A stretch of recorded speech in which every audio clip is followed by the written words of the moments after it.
The first rule in grip sport is you tell everyone about grip sport. Crushing, pinch grip, thick bar, wrists. If the best guy in the world can't lift 100 pounds on it, I don't give a shit about it.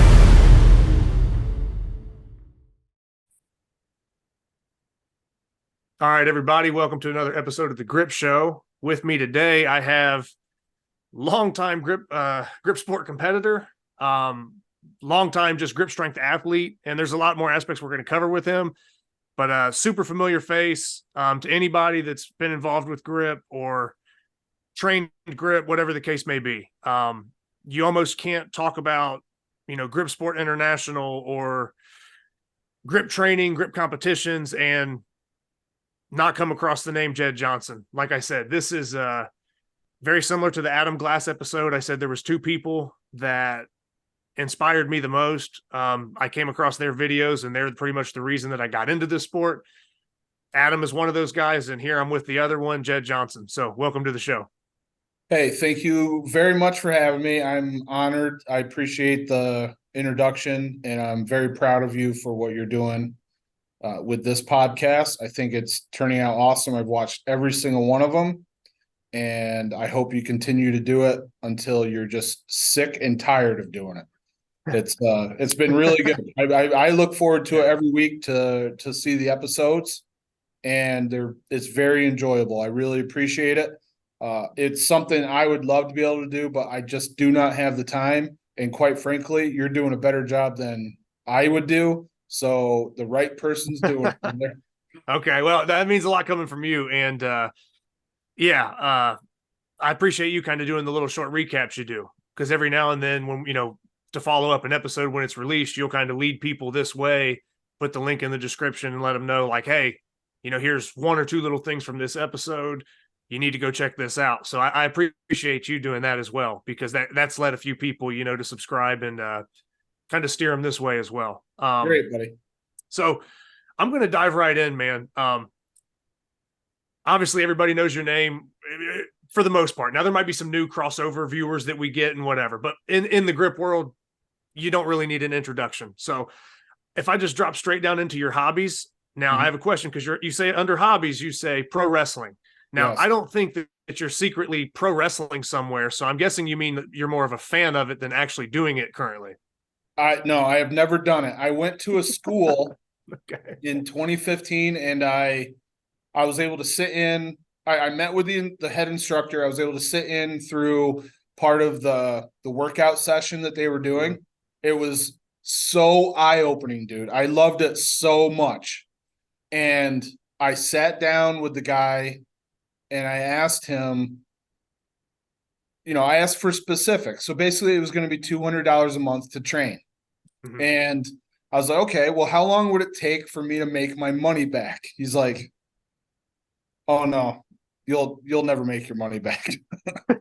So this was 2015. So it's 8 years ago, and I'm just about 45. So I was probably 36, 37 at the time, depending on what time of the year I went.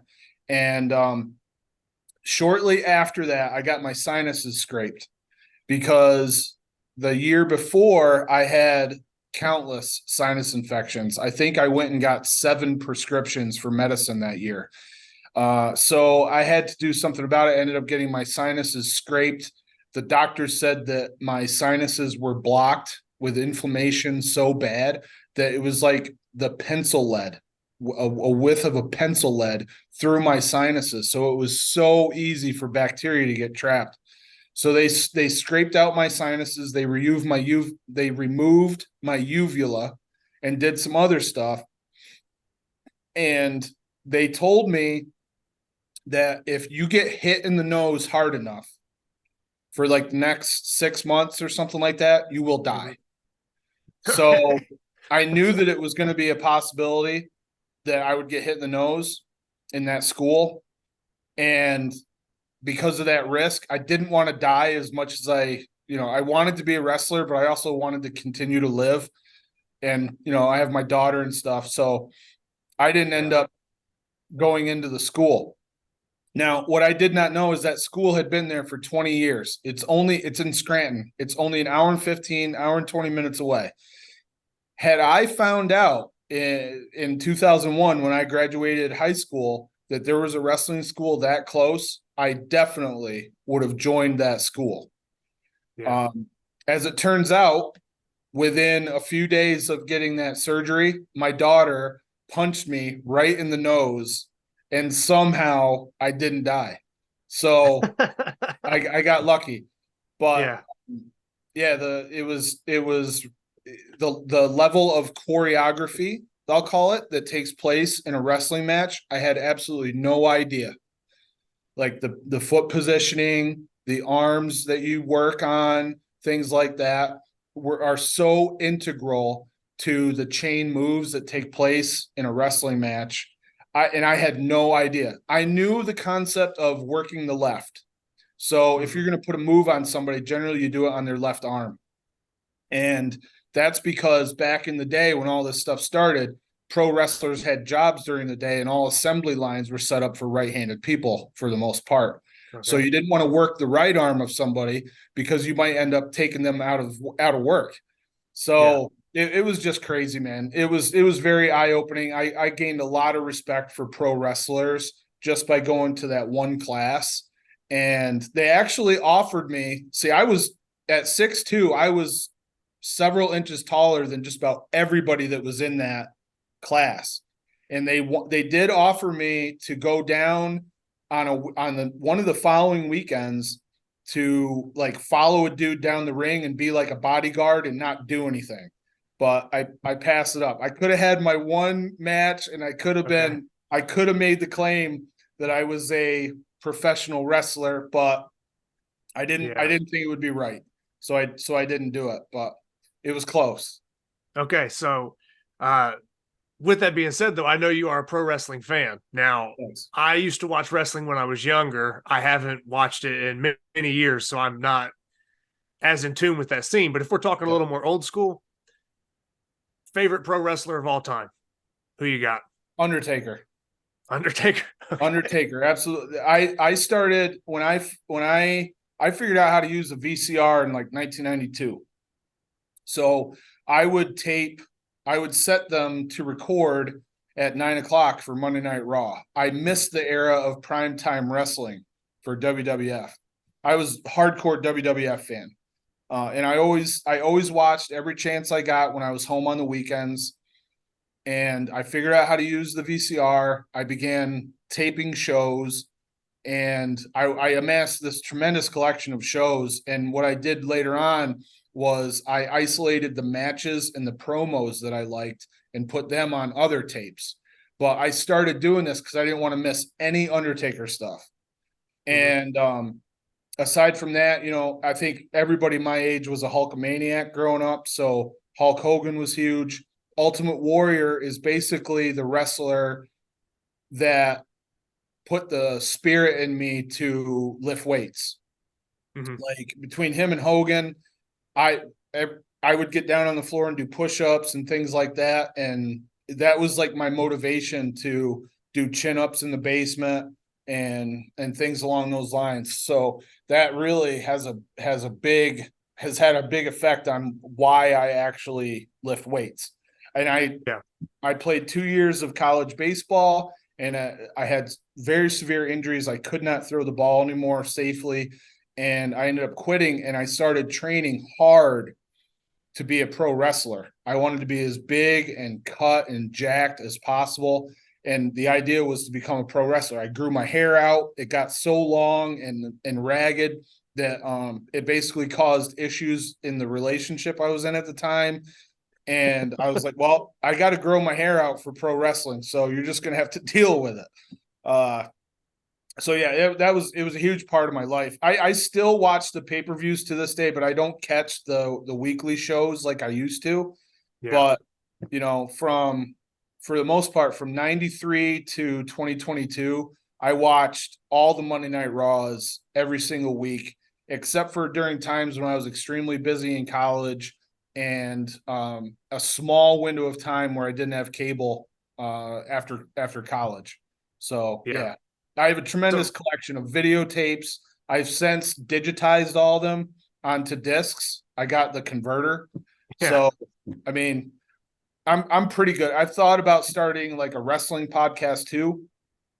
But to do that, you have to like talk about the inner workings of the business and be really, really critical of the decisions that are made. And I don't like it when pro wrestling fans do that. So I've never done that. Yeah, no, that makes sense. Yeah, I like to pretend that it's real a little bit. And I don't try to guess stuff. I don't try to cut the decisions up. I just try to watch it and like take it in like the Major League Baseball season. Yeah. Now for me, like I said, slightly different age range. I can remember. Oh, you calling me old? You calling me old? You son of a bitch. Not old, but slightly older than me. I take everything back, and I'm starting my podcast back up tomorrow. So, man, I remember being when I was watching it, like NWO was huge. Mm-hmm. So if I had to pick, like I said, I haven't watched it for years and since I was probably really little, but I always liked watching Hall and Nash. So like NWO, the Wolfpack kind of thing. Yep. That when I was little, that was like the biggest thing ever. And dude, there were so many NWO shirts and Stone Cold Steve Austin shirts at college. Everybody had those things. Even girls that didn't watch it, they would go and buy a shirt from Walmart for $15 and they would wear it. Everybody was a fan. I remember baseball practices at college so I was a pitcher. So we would go for a run. We had to do sprints every workout. We had to throw a bullpen or long toss every workout. And we had to do a distance run every workout.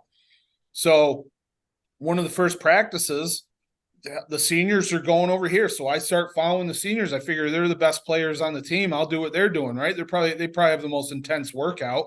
Shit. We go down into town and we go behind these trees and we start having wrestling matches. And I'm like, oh, dude, I love this stuff. Like, these guys don't know me. You know what I mean? None of these guys have ever met me. I'm back there. So I go and tie up with this guy, Dan Ebersol, and he was strong, dude. He proceeds to tie me up, slams me on the ground. I pulled every muscle in my upper back. My neck was all strained. I think I walked around like this the rest of the night. I was like, damn, I thought we were working.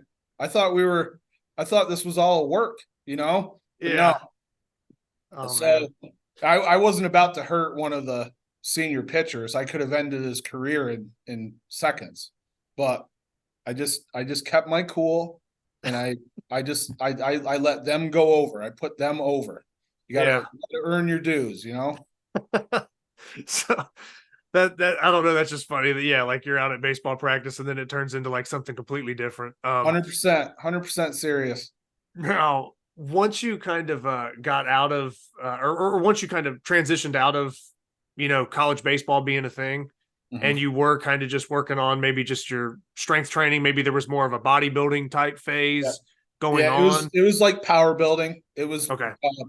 We did bench, squat, deadlift, and then a ton of bodybuilding work. A ton. And how long from you kind of starting that training?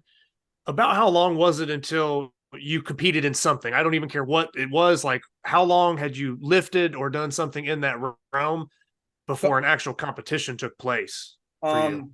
So I went to college in 97 and I stopped playing after my second year. So 97, 98, 99, 2000. So after 2000 is when I was done playing baseball and I converted over to the pro wrestling prep type training. And I actually submitted a video to the first Tough Enough. We took a camera, we put a red lens cover over it, and that was the first appearance of Napalm Jedd. Set my hand on fire. It was outstanding. I set a deadlift PR in the video. It was like 20 pounds more than I'd ever done, and I slammed it down, screamed, Then it cuts to me setting my hand on fire. So I get out of college in 2001. By that time, I was already training full time with Jim Smith, the guy that I created Diesel Crew with. And we started preparing for our first Strongman contest in 2003. Okay. So it was like 4 years. 4 or 5 years. Okay. So Strongman was pretty much your focus for probably the next couple of years, I would say, right? Well, so I found out, so this was all on the drsquat.com forum. Most people have probably never been to a forum besides the grip board, I would imagine. But Dr. Squat was like a legitimate strength training forum, had moderators. There weren't just a bunch of trolls there, and there was good quality information. And that's where I met CJ Murphy, the owner of Total Performance Sports. And it was in Revere, Massachusetts at the time, which is like a suburb of Boston. And he was running the Strongman contest, Massachusetts Strongest Man, and they had a novice division.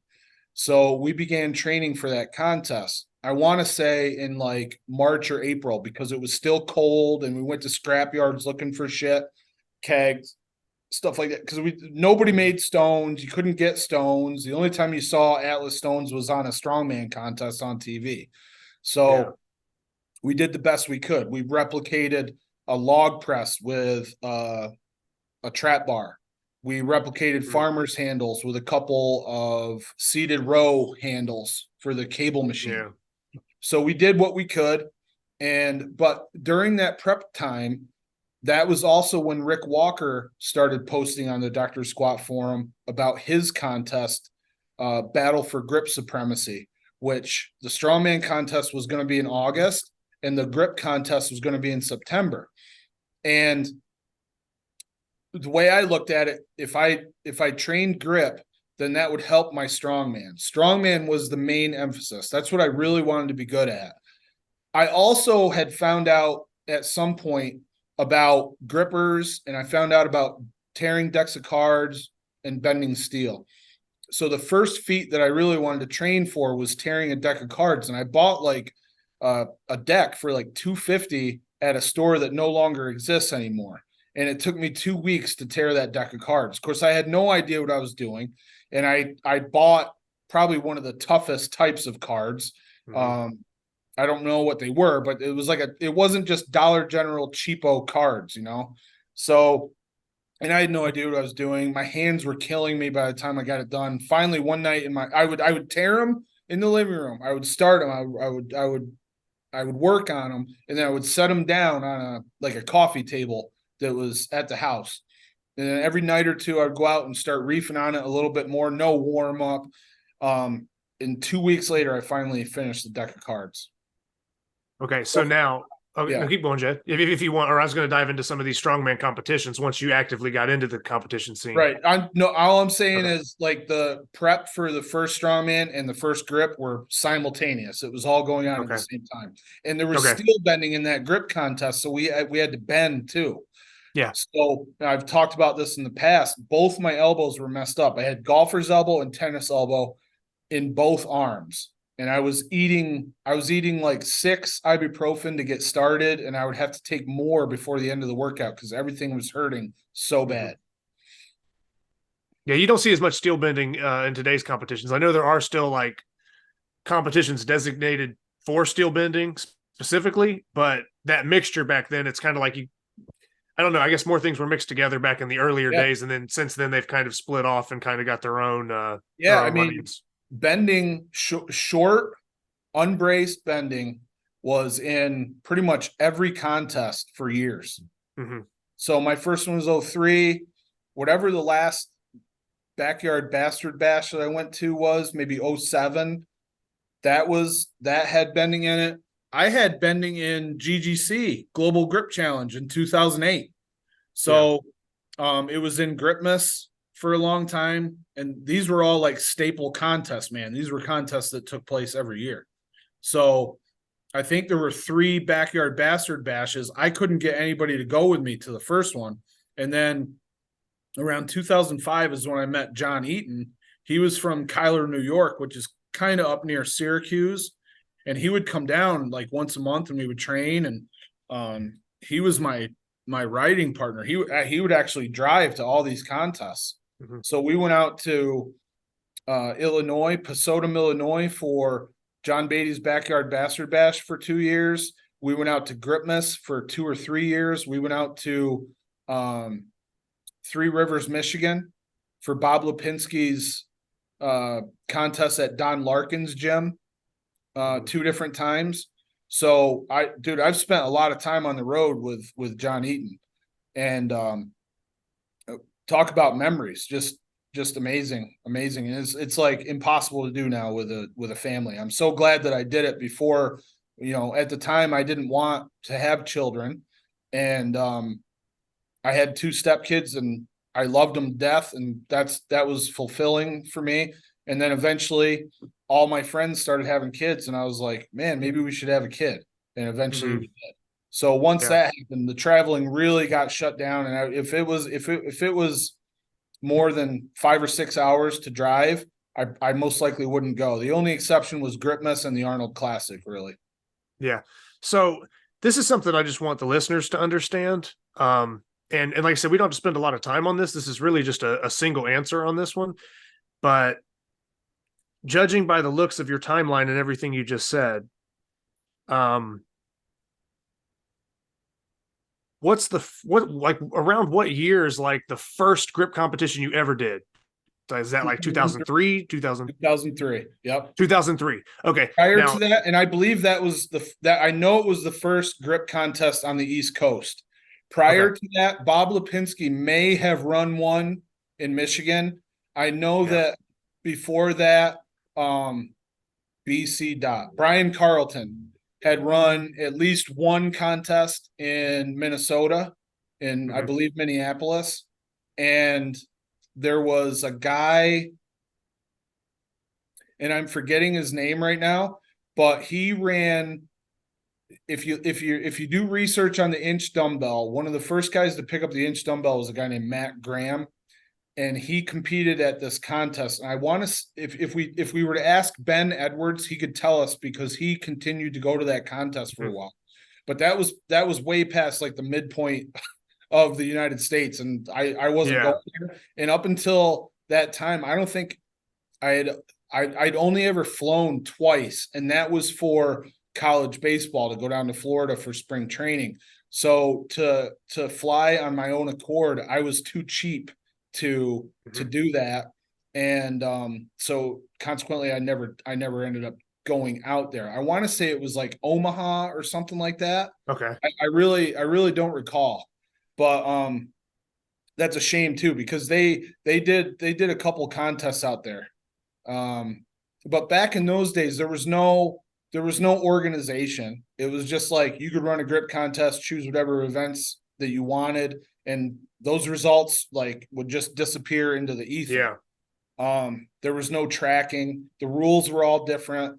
You could basically say whatever you wanted to were the rules. And like, for instance, Rick Walker, all the lifts were done to 6 inches, which is what we do now.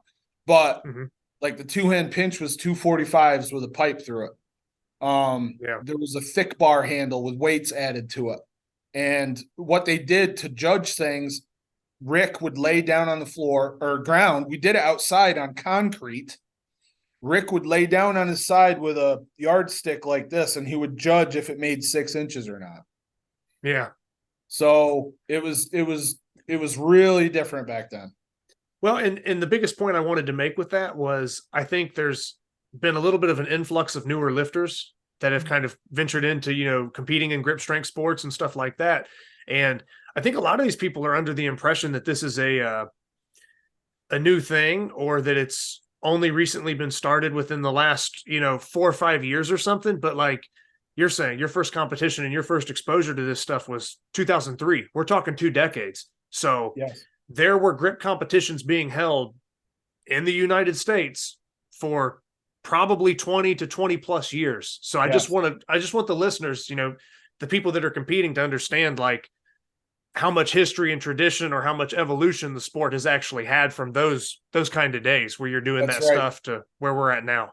That's right. And if anybody wants to learn more about the old history of grip competitions, there's an interview that a guy named Daniel Strauss did with David Horn in the last few years, maybe within the last 5 years.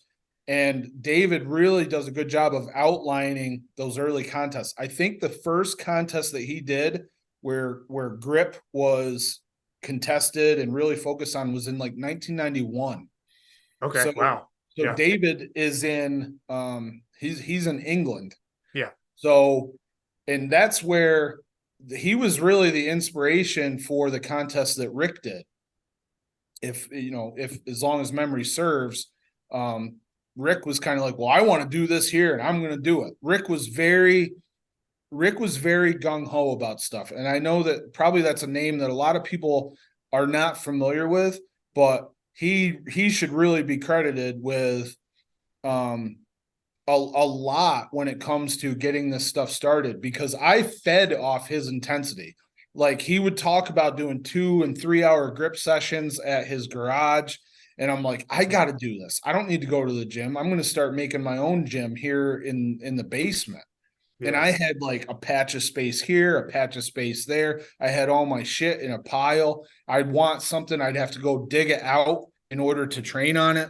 It was crazy. But yeah, there's a long history of grip. This is nothing new that started in 2016, 2017. This has been going on for a long time, despite what other people might want to say.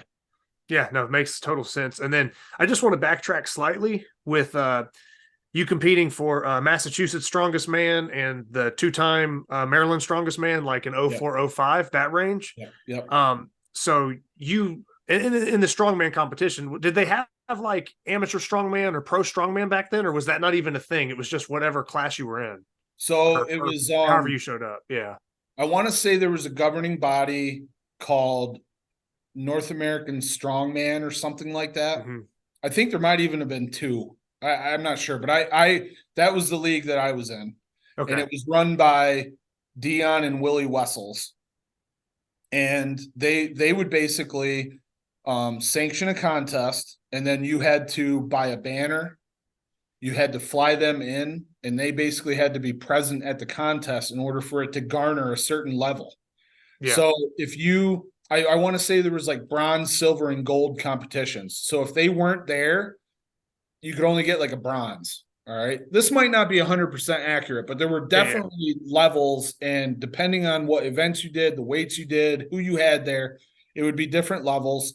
And the first one I went to, at Total Performance Sports, Dion was there, and she's like running around. She's like, come on, like screaming in your face, let's go. Like, she was behind everybody. It was great. Like, a name that people might recognize from that time period, Kevin Nee. Kevin Nee ended up being a very good strongman pro competitor, and he was an amateur at my first contest. He looked like he was chiseled out of rock. He was phenomenal, so super strong. I remember he whipped through the stones so easily. It was just effortless for him. But yeah, I was in the amateur ranks.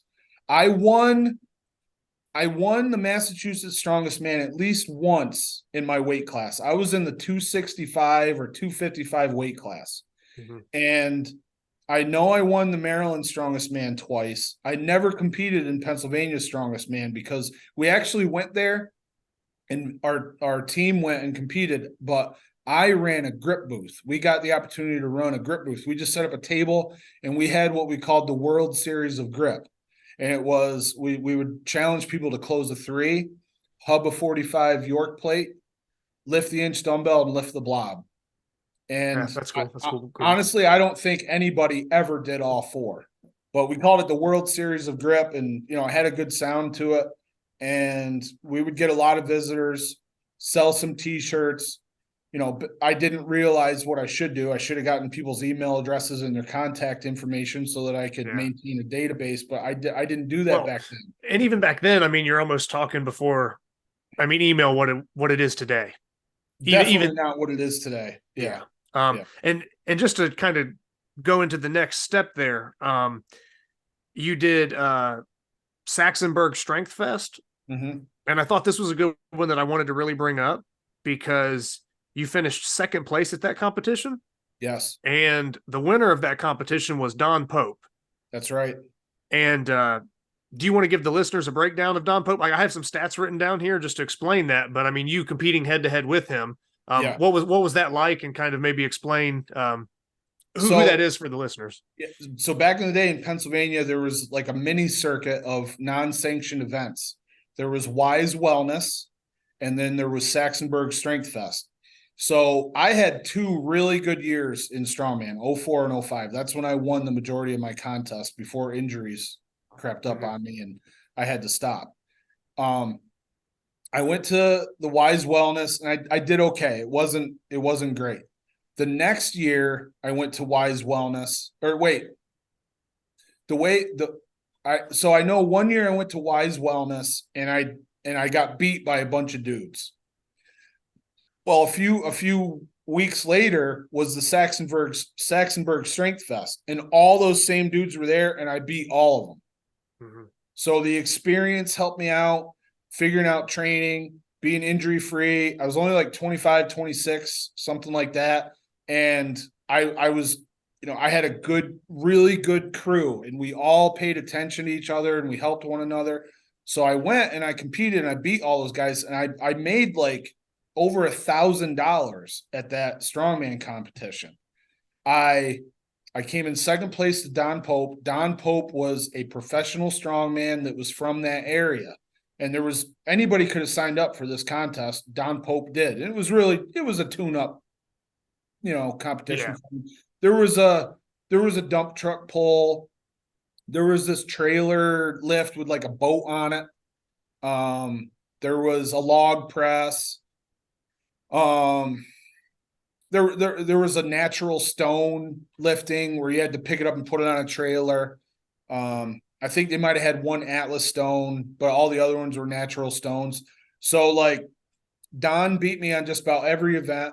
In that deadlift event, Rick Walker actually came in first. He beat Don Pope in that event. Okay. Yeah. And what's cool is they produced a video, and I ordered the video, and it's over at my parents' house. It's been a long time since I watched the video, but it's actually like really good footage, really good DVD. But Don Pope was professional level strongman. And after that contest, I know that he qualified for the finals, and he went to China, and I don't know how he placed, but okay.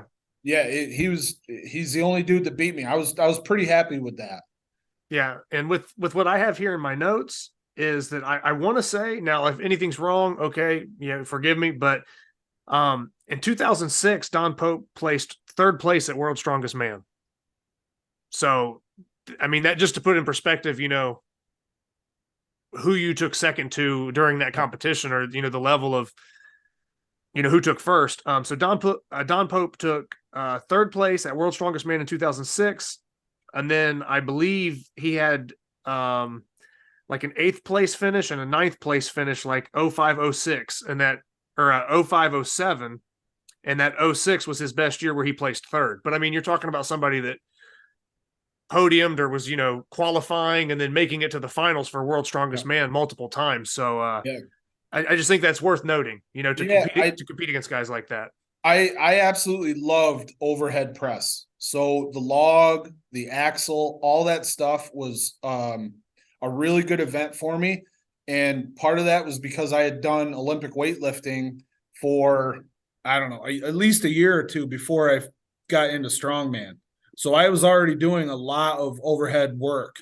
And my long arms helped me on the tire, helped me on the stones.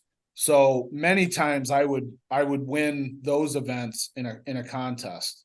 Really, the only 2 events that I was no good at was like the yoke walk and Conan's wheel.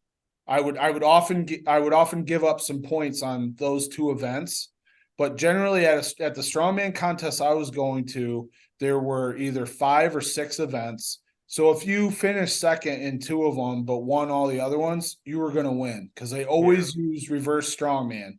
So if you got first place, you got 1 point. If you got second place, 2 points, etc. Yeah. So it worked out really nice.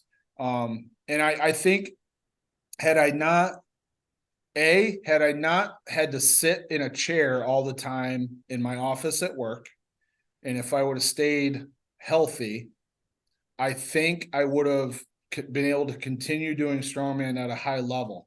However, almost every single year, if I went to a contest 2 years in a row, there would be a dude that was in my weight class that I would beat one year, and then he would be in the next weight class above me, completely laced to the gills, huge, outweighing me. And I was never willing to do anything like that just to do better at a strongman contest. Like, who makes money in strongman, especially back in 05, 06? Like, who's making money at that, right? So I didn't see it as anything that I really wanted to do. So between the injuries and that, and the fact that like the guys that I was training with, they weren't excelling the way that I was. They weren't going to the competitions. Like I was going to those Maryland contests all by myself, and they weren't traveling with me. So it just kind of became something where I didn't want to put my time into that sport as much, and I just stuck with grip. Okay, I was going to say, so we're talking 2005, 2006. That's roughly when you kind of make that switch over to kind of being more full-time grip, right? That's and really pretty good. Because strongman was my main emphasis, I didn't train grip that much. Like maybe a month, 6 weeks before a big contest, I would start working on the events. And I always did grippers, tried to maintain my bending, and block weights were always really fun for me. So I guess I was always pretty good at that. I think the first time I did 610s was in 06 or 05. If anybody's seen the shit you've never seen, like there's a bunch of stuff that I never uploaded to YouTube. Back in the day, there was no YouTube. And we had one of the first blogs on the internet, and we would just upload the videos to our website and people could download them. Well, we had to continually keep on like upgrading our web presence, our bandwidth. And because people were just sucking it right out of our website, it became a really big expense. Back in the day, it wasn't just you go copy the code and put it on your blog. So, I guess I was ahead of the game, but I didn't leverage any of that. I was one of the first people online, and I got nothing to show for it. So like I had a full-time job that I was happy with. So I wasn't worried about any of that stuff. Yeah. So, we'd sell some t-shirts to make our gas money back or pay for our hotel, and that was about it. Okay. So when switching to grip, most of those, I think you brought up a few different competitions like the GGC and some of those. Yeah. Were those pretty much the primary? I mean, were those like the primary competitions going on during those next couple of years? Yeah. So our first GGC, which is Global Grip Challenge, was in 2004. And that first contest that I did, Battle for Grip Supremacy, was 2003. And what happened was, if I remember correctly, and I just want to say that if I get anything wrong as far as the facts, the years, stuff like that, it's because I'm going by memory. And I shot Zach notes, but I don't even have them out. So yeah, it's 20 years ago also. So, I mean, yeah. So I think Rick ended up getting downsized at his job. So he couldn't put the contest on the next year. So we took it over.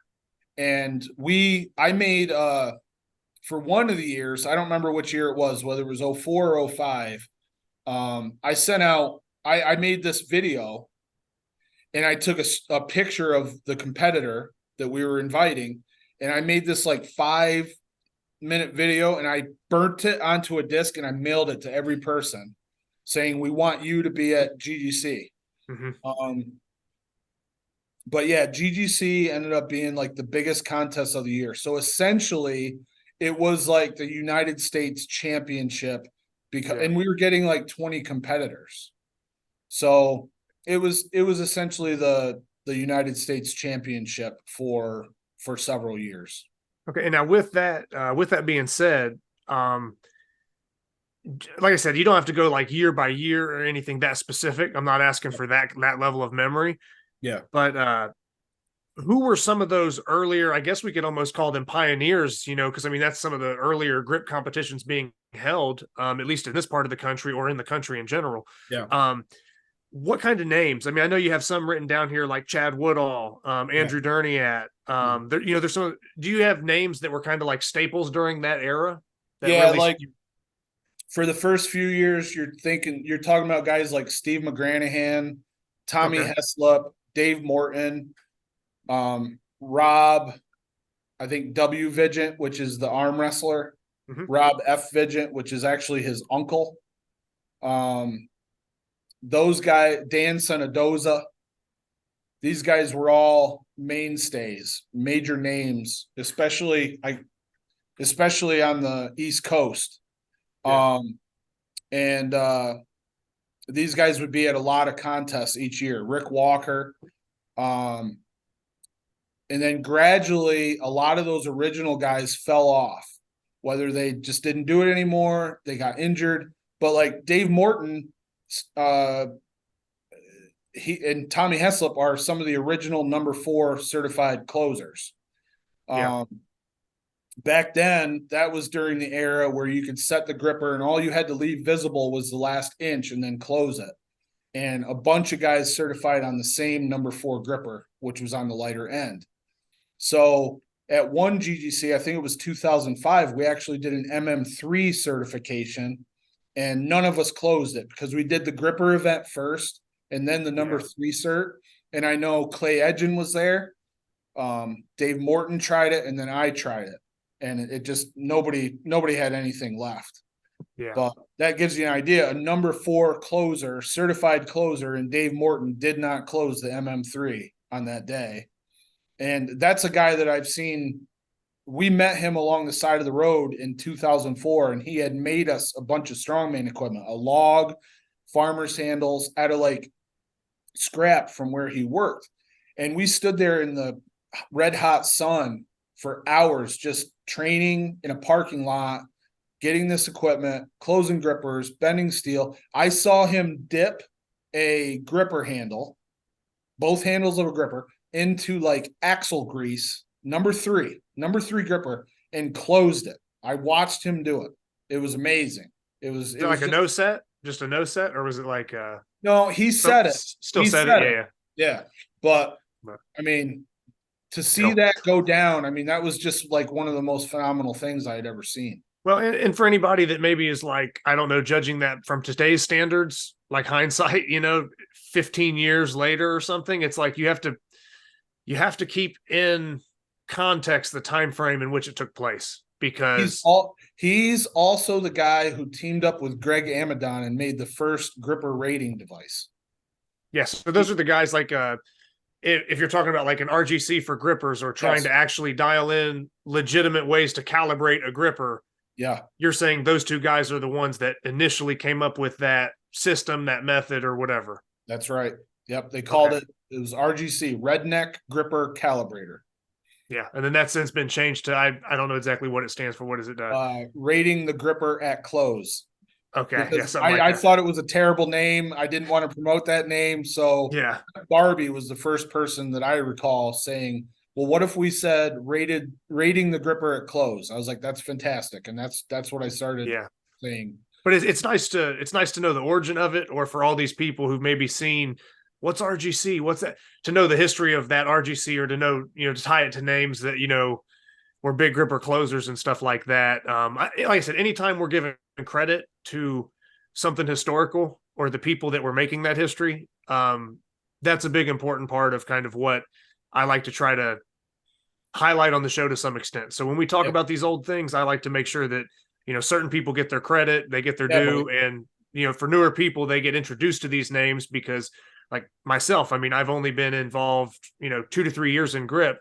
There's a lot of stuff that happened before me. I mean, we're talking about all these years. So unless you're really dedicated to go back in on your own and do your own homework, you're not necessarily going to know this information. So when we get a chance like this to put it out there, I always try to highlight that stuff and really give those guys, yourself included, the guys that paved the way, their full credit, and just educate newer grip lifters or newer people that are interested in this stuff. So from then, so like from 06, and like you said, we're going up to maybe, let's say 2010, I'll just kind of chunk it into that. How regularly would you say you were competing at that point? Because I know you mentioned that like nowadays you can almost do a grip competition every month if you Yeah. wanted, or almost every other week, depending on how far you're willing to travel. Yeah. But in your case, like you said, this stuff is kind of still new. It's still very spread out. So like if you want to go lift on a certain device, or I guess meet a certain lifter, you got to put some miles in. You're Yeah. not just you're not just like driving an hour down the road and that's where everybody's at. So Nope. to gain Yeah. that experience and hands-on stuff, you had to put the miles in. So even during this time, could you kind of just break down, how often you were competing and maybe what the mileage looked like, or the effort that went into getting to these competitions? So in 2005, what's on that list? I know GGC is. Okay. Yep. Let me see. real quick. BBB Yep. was taking place. Yeah, you got a lot of GGCs and BBB all the way up to 2007, pretty much, and then 2008 still GGC. Well, really GGC all the way up to 2010. So that's really the biggest one there. I was trying to figure out how many times I won GGC United States Championships and North Americans, because it's basically all the same contest. But I left so many of them out. I mean, and that's fine. Yeah. TPS held a few contests over the years. I would say during like the first 5 years, I would do between 1 and 3 contests, and like the shortest drive was to Massachusetts. So how many hours is that? 6 hours, Okay. 5-6 hours, and Crooksville for Gripmas was like 6 or 7 hours. Columbus was 8 hours. I never did a contest at Columbus until the first Mighty Mitts, which I think was 2010, if I remember correctly. But driving to Pasodum, Illinois, that was like 14 hours. Going to Three Rivers, Michigan for the Bob Lipinski Don Larkin contest, that was like that was a good 10, 12 hours. If I was driving, it would have been longer, but John Eaton was a savage. He was a savage. I remember one time it was snowing, the roads were icy. He drove right past Big Rig on a highway, and as we were passing the truck, a deer ran across the road. So like my life flashed before my eyes. But he got it done, dude. Lots of credit. If it wasn't for John, there's a lot of contests on that list that I wouldn't have been to in those years. Okay. And I've said I don't know John at all. Like I said, being somebody that's newer to the sport myself, but just from doing the feat judging, not that I'm judging, but I'm saying submitting my feats for judging on the grip board and stuff like that. Yeah. There's so many of these different lists where I've seen the name John Eaton, and when you go back into grip board. So even if I don't know some of these people, I see what they've done, and these names kind of stick with me. So that's a name that it's good to hear you kind of bring up more about it. Like a jailer. Mm-hmm. Is that what you would call it? A police officer that works in a jail? Yeah, or I mean, corrections officer. Yeah, corrections officer. Yeah, something like that. Yeah. So he was just like naturally farm boy strong, and a lot of his improvement came from like technique adjustments. I don't think he did a lot of training. Yeah. So, and he was involved from like 05 to 07, and then he really fell off. I saw him. I think the last time I saw him was in like 2016 or 2017 at one of the grip challenges that we ran in tandem with one of James Dugan's arm wrestling competitions. He's a Syracuse based arm wrestling promoter, among other things. He does all kinds of stuff, but he's responsible for a lot of the arm wrestling contests that Luke has gone to up in the Syracuse area. And we've run several grip challenges up there over the years. I think the last one was 2021 or something like that. Okay. Yeah. So not too long ago. Yeah. You have down here also 2009. So I don't know if we could just summarize that year for you in 2009, but you have first, and you have Metroflex written down. Yep. And you have Eric Milfield, Paul Knight, and Rex Hubbard mentioned. So I mean, that was a contest in Fort Worth, Texas, that Eric Milfeld was the head promoter. And I went to that contest specifically because I wanted a shot at breaking the 2-hand pinch world record. And so I flew to Texas. I spent the day with Paul and Rex. Rex Hubbard was a very, very strong boy. He was only in his 20s. Of course, Paul Knight, I think, is a name that a lot of people at least knew. He's not involved anymore, and I don't see him that much, but people ask me about him all the time. He's been brought up a lot on the show. I mean, Mhm. you know, every now and, you know what I mean? Every now and then, you know, depending Yeah. on the guest, you know, that Yep. that name's still popping up even. Yep. So And what happened was, I don't know why, but Eric took all the seasoning off of his plate pinch the day before the competition. So like Paul's like, "Where's our euro?"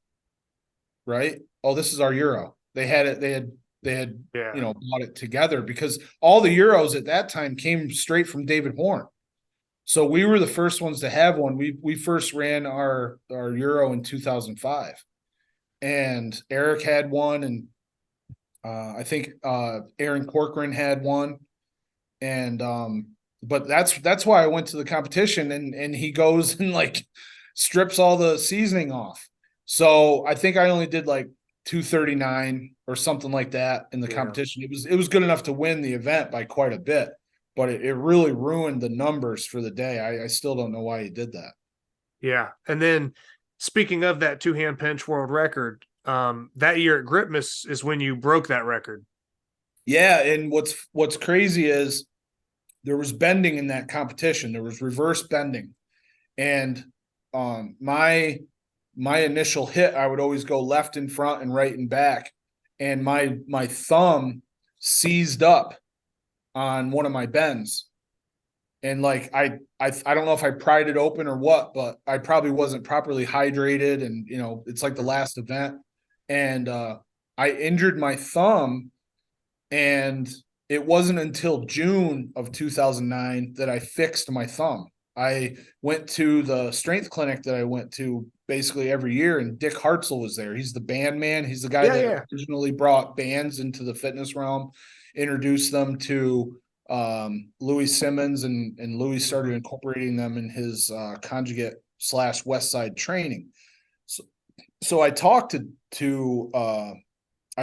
Dick at the conference, and he showed me this drill where he took, basically it was voodoo wrapping. He took a broken band and he put just a bottle cap off of a water bottle against my thumb. He wrapped it and he showed me what to do. And within 2 weeks, my thumb was right back to normal. That contest in Texas was in January. That was in June when I met Dick. So just about 6 months, I was hindered by this serious thumb injury. It was fixed within 2 months, and gradually I really poured the pressure on for the 2-hand pinch. And finally, after I don't know how many times I missed the record, probably at least 5 times in competitions between like 2005 and 2009, I missed the record. Several times I took the record as my final attempt. One time at a TPS contest in Massachusetts, I had the world record. I picked it up, and as I lifted it, the weights began sliding off of the loading bar, and I Collar hit not tight. The collar wasn't tight. The promoter I did the back collar. He half-assed the front collar. That was not Murph. That was a guy. That was a different guy that was running that grip contest. So I hit the stick, but I couldn't set it down fast enough. All the weights fell off the front. And you can hear John Eaton in the background saying, "Oh no." So I took another attempt because of the equipment malfunction, but by that point my adrenaline dumped and I had nothing left. There was just nothing left. So there was a bunch of disappointing contests, and finally at Gripmas in 2009, after documenting all my training for like 2 solid months, I'm ready to break the record. My head's right. I needed 255 or something like that. And Chad Woodall breaks the record right before me because I was doing I was doing 54 millimeters and he was doing like 48 or 52 or something like that. And he broke it on his last attempt, as I recall. And then I had to come back and do my attempts on my width after him. And I ended up breaking his record. Okay. It was 256 and some change. All right. So from that, right, you have the record. Somebody in between comes and takes that record back from you, correct? Or did you re-break your own record? Can you remember that? Or I set the record 5 times. So okay, so I just didn't know if you were like following yourself or if there was someone else that maybe came back in and then you guys were pushing each other up. But I'm going to get to the point where you break the record for the last time. Yeah, so there at some point a guy from Sweden named Martin Eroldsson broke the record, but I don't remember when that was or what weight he lifted. But I know at one of the world's strongest hands that David promoted, and it's basically like King Kong is now. So you have all these venues all over the world and they submit the results at the end, and then you find out the standings a day or two later. And World's Strongest Hands was a series. So it was, I think, 4 months in a row. So your score accumulated. And if you didn't attend one of the contests, you were basically screwed. Yeah. So because your score was accumulating. And so at one of those years, I think it was 2011, something didn't go right at my competition. I said, fuck this. I'm not doing this anymore. I'm done running these contests. And I went to Chris Rice's house and I did it, and I broke the record twice there. So I think I got like 257 and 262. I just can't remember what years. I can't remember. Okay, yeah. So would you say that'd be 2011? Man, I think so. I think. Right? Okay. Now this is the first time that makes sense. That makes sense. First time I'm seeing NAGS pop up. Okay, so NAGS was formulated in 2011 because I got sick of people. I got sick of people bitching. Basically, we need a governing body. Blah blah blah. So at the time, I had already done a podcast called Grip Strength Radio. It was before the word podcast even existed. Mm-hmm. So Dave Depew had this network. It was the Dave Depew Network, and he had people that did phone interviews and recorded them and uploaded them to the Dave Depew Network. And Smitty and I had Grip Strength Radio.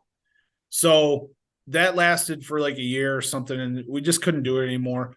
And I ended up starting that back up all by myself. And I would just I don't even think I had guests through most of them. A lot of them I was just doing myself. And I said, screw this. I'm gonna start a federation. So I came up with the North American Grip Sport Organization. So if you go back in the annals, you'll see NAGSO. And then I took organization off eventually and just made it NAGS. So, and then the contest NAGS was the North American Grip Sport Championship. And it was just basically the same date every year that GGC was. Usually we held GGC in September. That just worked out really good. And that was when BFGS was. So that's where NAGS comes from. Okay. But, and that was basically like GSI before, NAGS switched to GSI. Yeah. Yes. For the sanctioning body. Exactly. Okay. So with 2011 being the first year for NAGS, I want to just bring up this competition because, like I said, this is on the Euro for two-hand pinch. This is when this was at a says it was held at a climbers gym, and so climber is Chris Rice. Okay, or held at climbers gym. Okay, his background was climbing, so his handle on the grip board is climber, and it's got some numbers after it. Gotcha. So that you're using his tag name. Okay, because I've heard the name Chris Rice a ton, and I'm familiar with him hosting Gripmas and stuff like that. So and he hosted Gripmas. So in that particular year, I ran the either GGC or United States Championship, whatever its official name was. I held at Chris Rice's. Okay. So I took all my shit with me to Ohio. I had a terrible back injury. The day that I left for the competition, I actually got an adjustment at the chiropractor's office because my back was so bad. And I was feeling good after the adjustment. I bent over, it went right back out. And then I had an 8-hour drive out to Chris's place. So that was not the most optimal situation for a grip contest, right? Yeah. And at that time we were running, because I always wanted to try to make stuff fair. So like in 05 and 06, we had hand size divisions. I wanted to try to keep things fair. Well, that never caught on. So then I developed the elite category. So if you totaled 800 pounds between your gripper RGC close, your two-hand pinch lift, and your axle lift, that was like, you could get an elite total. Mm-hmm. And at the time, I think there was only 1 or 2 people that had totaled 800 pounds. It was Chad Woodall and somebody else, maybe Andrew Derniat, but I just don't remember. So I chose 800 because I hadn't hit it yet. I didn't want to just put myself in the elite category. So eventually when I got my grippers up, my axle was like dead for years. Like I didn't do more than like 373 for years. Probably because I didn't train it enough, hard enough, or properly. But the one thing I always consistently hit was the two-hand pinch. And I was doing things that I'm convinced nobody was doing and nobody has done since that day. But eventually I got to that 800. So what I'm saying is at that contest, we had an elite class. And it was me, Andrew Derniat, and Adam Glass. So, and I finished third. The last lift of the day before the medley was the plateau buster lift. So the plateau buster was an implement that you could do a one-hand deadlift on that Ryan Pitts made at strongergrip.com. And, Adam and Andrew did like 600 pounds on it, and we're using percentage-based scoring. And my back was so fucked. I only got like 200 pounds. So aside from, I don't know how I did on all the other events. I know I broke the world record in the pinch, but you can see in the video on YouTube, like I go over, I pick it up and I set it down and I went right to a chair. Like I didn't cut a promo. I didn't scream and holler like I normally do. Like I was in so much pain. I just went and sat down. And then I think I did all right in the medley. The medley was like 50 items. There was one challenge where you had to take a blob and walk it up a set of stairs. It was crazy. And you had like 4 minutes or something like that.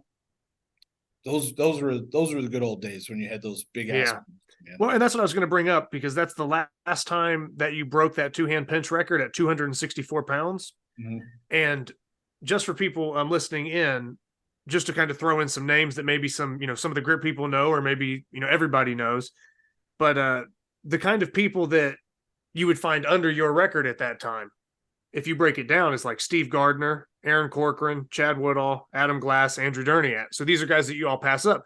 A name on this list, I think a lot of people aren't going to be familiar with, or they're going to be familiar with the name, but they're not going to realize that this name is even in the GSI rankings, is Lawrence Chalet. I think that's who broke it in between me. I think in between, at some point, I think he broke it. Yep. Okay. But that's Big Lowe's or whatever. So Lowe's and Liz, they do strongman coverage for the World's Strongest Man. Very popular. He's a long time. I mean, to tie this back into strongman a little bit, Lowe's is I don't know how many time World's Strongest Man competitor over the last, probably more than a decade, and all that stuff. So Lawrence Chalet was on that list, or as a lot of people, goes by Lowe's now, or Big Lowe's, whatever. I think it's pronounced Laws, but Big Lowe's, whatever. I don't know. Maybe I'm wrong. But yeah, so not a lot of people would expect to see another World's Strongest Man competitor kind of, I don't know, pop up in this interview some other way. But that was a record that you set at 264 pounds. And then I think it was another 3 or 4 years before like David Horn and Cody Burns went on to break that. So that record stood for a decent amount of time after that. And I think at some point, I got 268.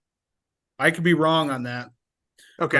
But I thought at some point I got 268, but it doesn't matter. Yeah, that's kind of how it went for several years.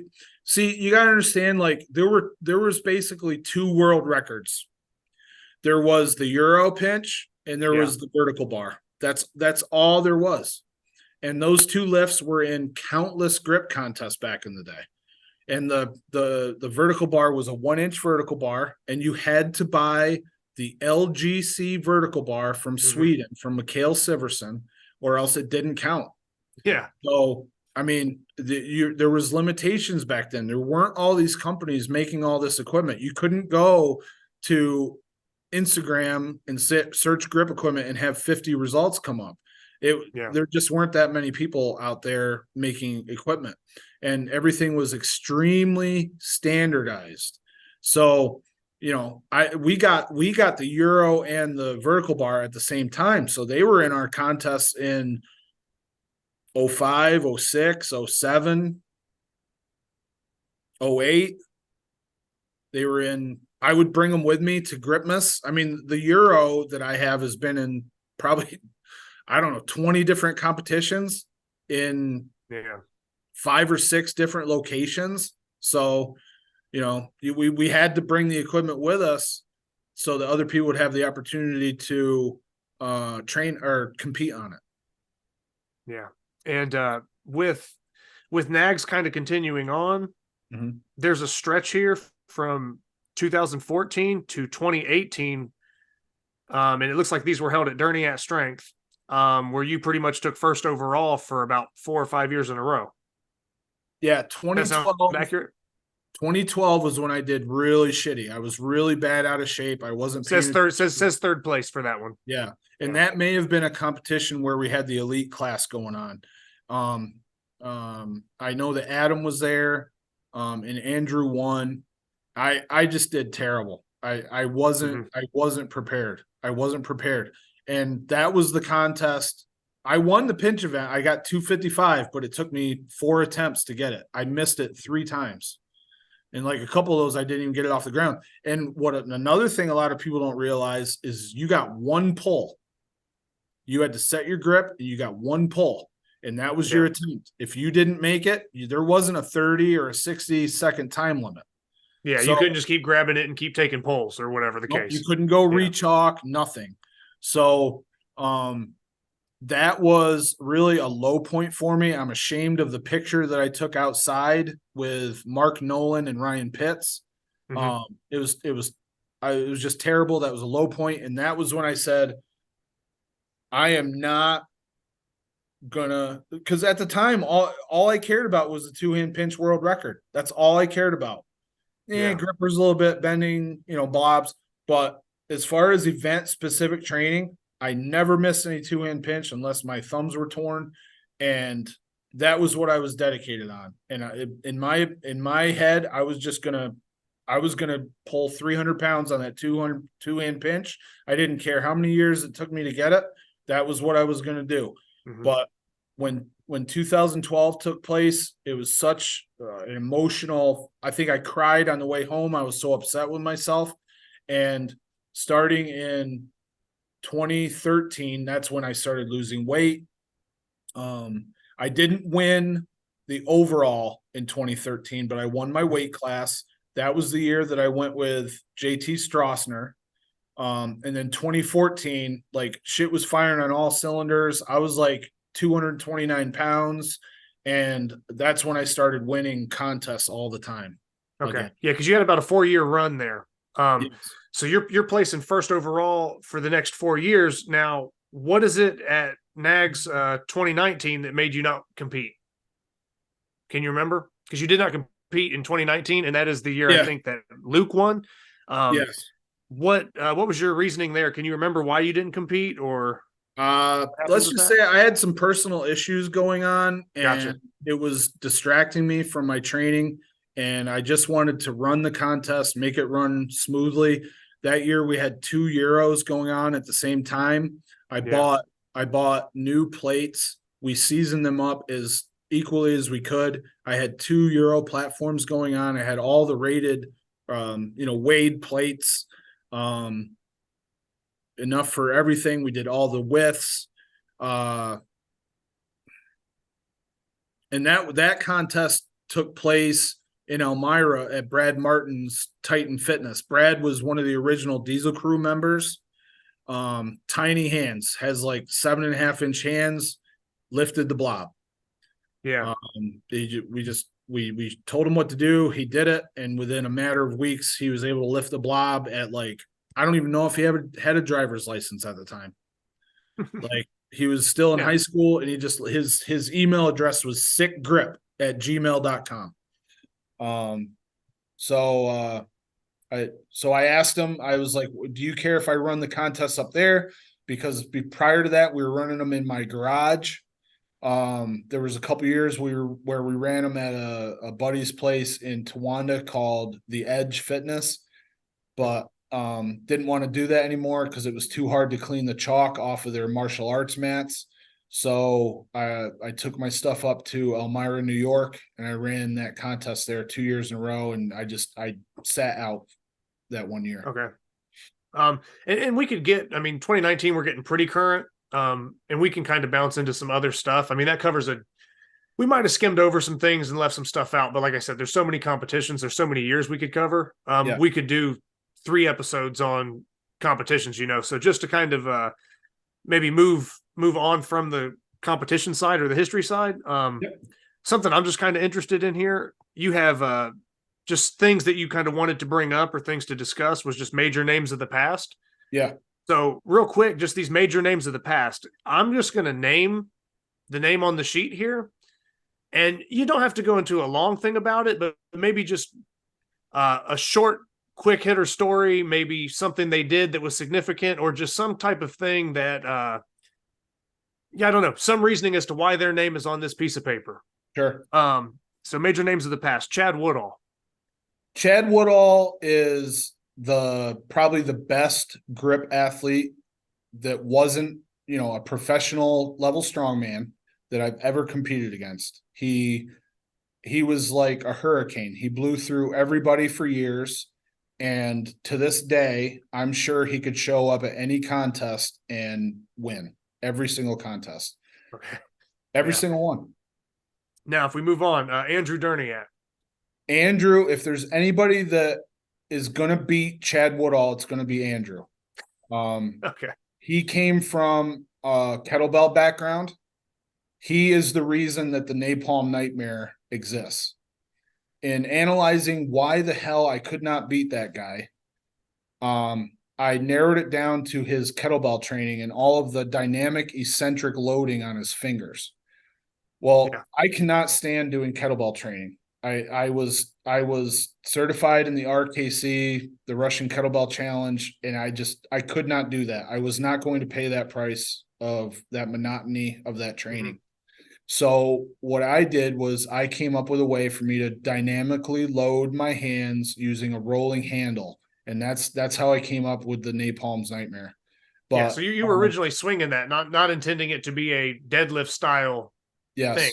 It was never intended to be a grip contest implement, never a deadlift. I swung it just like a 2-hand kettlebell swing. Yep. Okay. Moving along the list here, Ryan Johnson. Okay, Ryan Johnson was a Michigan guy. So he was kind of like a Rex Hubbard. He was a younger fella, and he was probably like 250 pounds, cut out of rock, and he was really good. He had he beat the 1-inch vertical bar record at one point. So he was a guy that I was going up against out in Michigan. I don't think he ever beat me, but I don't think I ever won that contest. I think 1 year Dave Thornton beat me, and I think 1 year Aaron Corcoran beat me. Okay. And that brings us to our next name, Dave Thornton. So Dave Thornton, he was another Michigan guy. He was a little bit older. I don't know what the space of time was between me and him, but I remember him saying that it was really difficult for him to maintain his strength. So I think he was another guy that was in corrections, and one thing led to another. I don't know if it was injuries or just that inability to recover, but he was another really good competitor in those mid 2000s. I remember the first time I heard about him, he submitted a picture lifting the blob that back then we accepted pictures because not everybody had a fucking video camera. The phones didn't do shit back then. So picture submissions were allowed back in the early to mid 2000s for the records list on the grip board. Okay. And then Bob Lipinski. Yeah, and again, it goes back to the giving credit where it's due. Bob Lipinski actually started the United States grip something before me.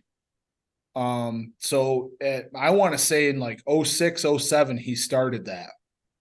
So I was actually kind of picking it up where he left off because if I remember correctly, he went through a divorce and he couldn't put the time in anymore. And it was several years that we didn't hear from Bob Lipinski.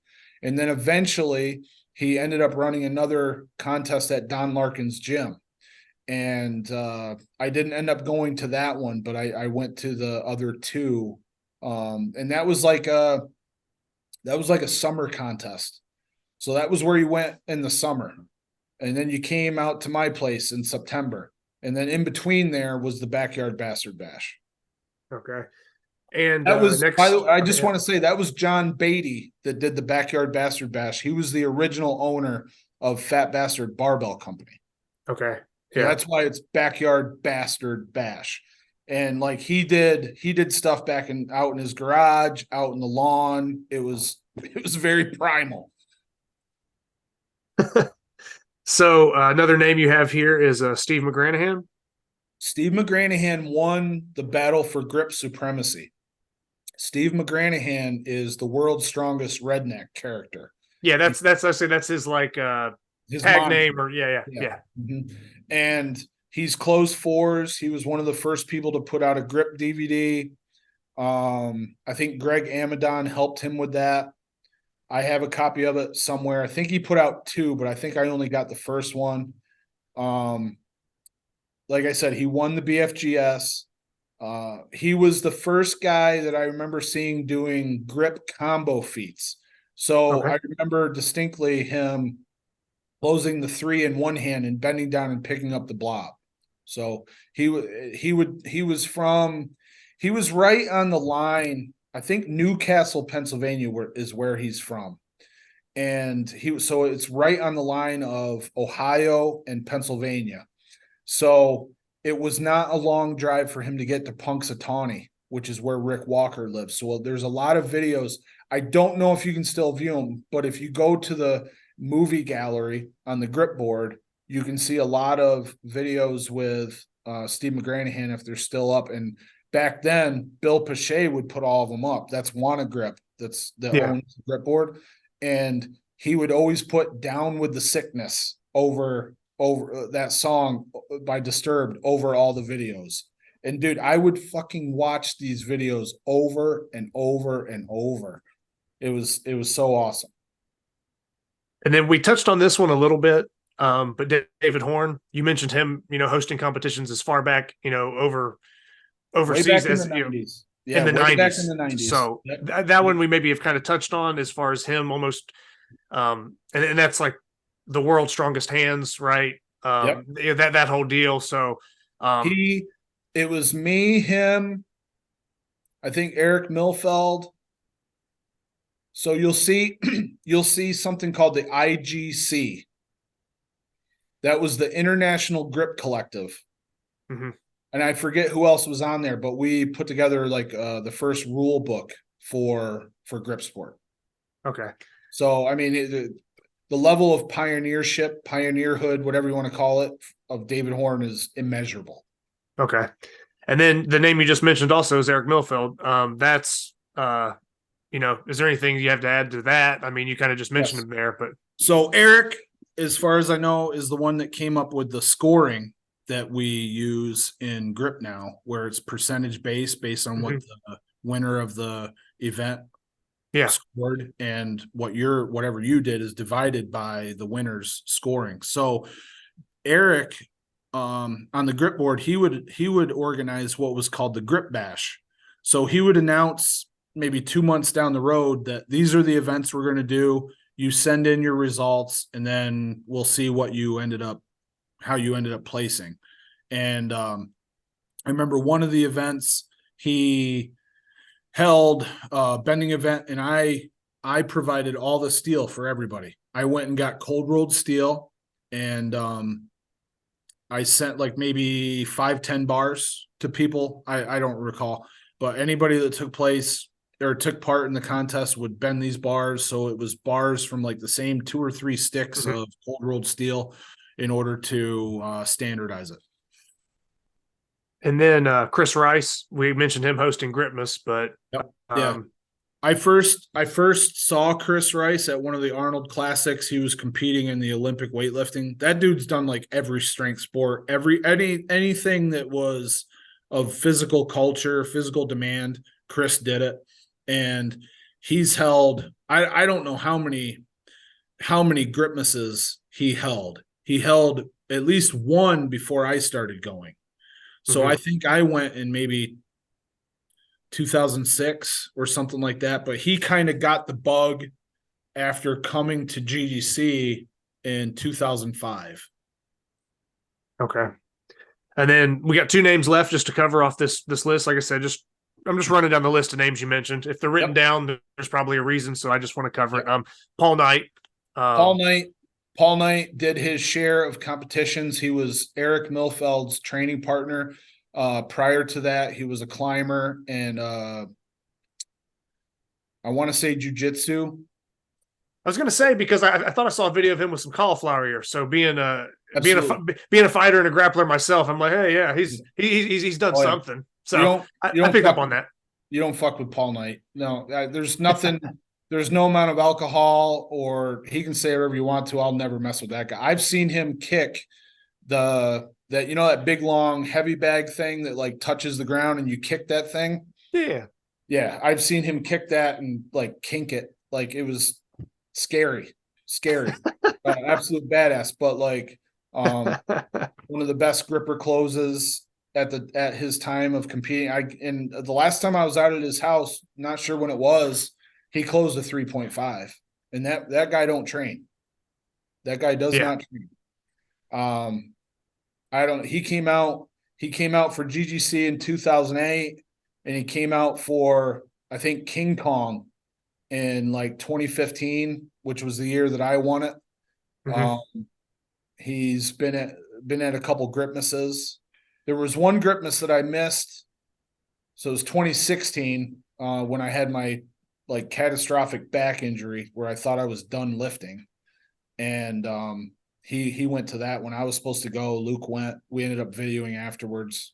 One of my absolute best friends. I talked to him like once a year, and it was like we just started talking, or that we just talked yesterday. Okay, and you mentioned there that you won King Kong in 2015. It's funny because in your all the competitions with NAGS and everything else that we covered, you left that out.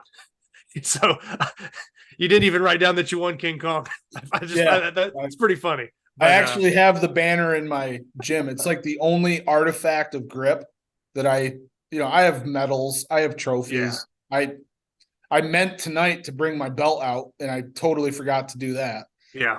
From nationals this year, but that's the only thing I display. I was very, very proud of that. I was not expecting to win that year. And then last name Shane Larson on the list to cover there. Yeah, so Shane Larson was, I think, like a North Dakota guy, like a Midwest dude. But he goes by, on the grip board, he goes by Show Larson, like Big Show, the wrestler Big Show. And he was like 6'7", 300. Okay, it's a pretty big guy. And I know he did like the Mash Monster 1, like almost like a no set, and just fucking smashed it. He was like, oh, yeah, I guess we got her, something like that. It was really easy for him. Lifted the inch dumbbell, no problem. But he was out to the competition that I went to that Brian Carlton ran in 2004 in January in Minnesota. It was so cold. And I stayed with a guy. His name's Jeff. Damn, I can't believe I'm forgetting his name. Jeff something. I think it starts with C. great guy. And we jumped in his vehicle. It was like an hour drive, and the vehicle never warmed up. Dude, I think it was like below zero that day. It was so cold. Yeah. And I still had the tendonitis or the tennis elbow or whatever in my elbows. Back then, dude, we wrapped shit with bank bags and towels. Like the Vigents wrapped their steel bars with bank bags because they're kind of like Cordura. So Yeah. it's kind of like the blue stuff that the Iron Mine pads are made out of. And but it's like impermeable, so you didn't hurt yourself. I wrapped with a freaking bath towel that was like a t-shirt. There was no suede back then, bro. Yeah. There's a picture that you can find where I'm like wrapping, or maybe I'm in the middle of a bend. You can see the towel is like most of it's hanging down to my waist, and we're standing on a stone lifting platform. And Dave Osland, there was like, dude, there were over 20 competitors at that competition. Jeff Bissonette, he was the first guy to ever, well, maybe not the first. He was one of the first two guys to double inch farmer's walk. Okay. I can't remember if Jeff was the first one or Joe Sward, but both of them did a double inch farmer's walk. And he was in the competition. Shane was there. I think I finished fourth. I can't remember. Okay. I have a plaque somewhere. I don't know where it is. But Brian Carlton called his organization the Blob Syndicate. And the shirt that he gave everybody was black, and it had two hands on it, but it was chalk. It was like fingerprints. Yeah. And it was called Strong Arm Tactics. It was like written in white. It was badass, dude. It was badass. Yeah. Now, with all these names we've mentioned, with all the competitions we've mentioned, you just have a hypothetical question here. I don't think we're going to be able to answer it, but we could maybe throw some stuff back and forth here on it. Yeah. Who really is the best ever? Now, that's subjective. That can be an opinion, but we've named a bunch of people. So if we're talking in the realm, I guess you could break that into categories. Who's the best at feats? Who's the best in competition? A certain lift? You know, there's a lot of different ways, but just going off of what you have written down, you know, who really is the best ever? Personally, I don't think that's a question we can answer. You know, it depends on like at what, but do you have a take on that, or anything maybe that stands out to you, or where does your brain go when you think about who is the best ever? Because you could have somebody that maybe wasn't the strongest, but they were a pioneer. Mm-hmm. And if it wasn't for them, the sport wouldn't have been where it's at. And then you could have somebody that had nothing to do with pioneering it, but they did ungodly feats and like set the bar so high that, you know, so yeah, there's a lot of room for what this question could mean. Yeah. But you know, your interpretation, or just where you're in this current moment, how you're thinking about it. Who's the best ever? Or it could just be a list of a couple of different names. I mean, because you know, we could name several. Yeah. Any take on that? If we keep it to the United States, okay, it's got to be the first name that comes to mind is Chad Woodall. And if we assume that from 2005 to now that those guys never would have stopped training, the only guy that would have had a chance to beat him is Andrew Derniat. Okay. He's the only dude. There's nobody else. Take body weight out of it, it doesn't matter. Chad was, I don't know, 280 maybe at his heaviest that I recall. Andrew at his heaviest was maybe 245. The majority of the time he competed, he was in the 105 kilo class. But I think when I first met him, he had a lot more muscle on him. He was at least much thicker because of all the overhead work with the kettlebells. His deltoids were just ridiculous. So it would come down to one of those two guys. Okay. The only reason why I ever beat Andrew is because he didn't train after like 2013. He didn't train grip after 2013. And so he would just kind of show up to those competitions as is, doing all his other stuff, and then just still bring like a world-class grip to the table, but he wasn't specializing. He wasn't specializing. In 2009, he came to my house and did GGC, or United States Grip Championship, whatever it was. And he had like an injured hamstring and still pulled like 470 on the axle. And it was a grinder, dude. He never pulled anything fast. They were all grinders. Yeah. Like I'm talking 3 seconds, 3, maybe 5 seconds to lock the thing out. It was unbelievable. So as much as he's been mentioned, I feel like at some point we might have to get Andrew on the show. I don't know if he would entertain doing the grip show or something, since he's not necessarily a grip based guy, but there's hardly an episode we've done where he hasn't been mentioned. So I mean that carries I some don't weight. think if he said no, I don't think it would be out of a lack of interest. Yeah. But like, I got to tell you, dude, I'm not 100% sure he still runs his gym, because he's since in the last 5 years, I've seen him. I guess probably he does. I think maybe I've seen a video where he was training in the same building, but in the last 5 years, he's become an EMT. He's become a fireman. The dude and he trains for like ultra marathons and stuff like that. Yeah. See, he could not afford to train the axle because he was doing so much triathlon and ultra marathon work. It was beating his feet up. His feet couldn't handle it. I remember that coming out of his mouth. Yeah. So he's involved in so much stuff, dude. I just don't know if you'd be able to nail a time down, but it would definitely be worth reaching out to him. And amazing man, an amazing man. Okay. Now, just kind of moving on from that, because like I said, Chad Woodall, Andrew Derniat, that would be your, if you could say the best ever, keeping it within the US or whatever the case is. Yeah. Now, if we just I'm just going to kind of venture into, I guess, future goals. We talked about a lot of the past year. Now we're kind of in the present. And I'd like to get into what you're going to do moving forward. One thing that has been a topic of your YouTube channel and other stuff lately is you've had a hand injury you've been dealing with since nationals. Getting that healed up is on your future goal list. How's that process been going? So I've been dealing with this injury since January of 2020. We went to Canada for the pinch grip games. That's where I earned the title of King of Pinch. Eric Roussain ran that contest in Ottawa. And that was the time that we stayed overnight at Devin Larrett's house because it was like a blizzard and we couldn't drive home. I think I've seen some videos from that. Yeah. Somewhere.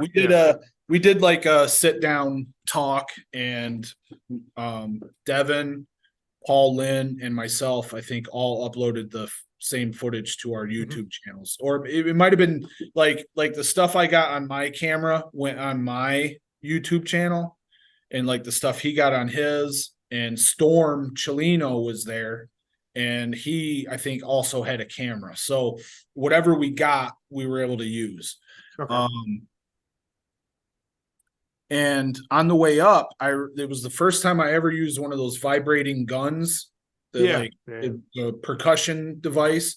And like, I bought one after that because it actually made my finger feel better. I don't know what I did to my finger. I really don't. I just know that for that contest, it was hurting, and it's never stopped hurting.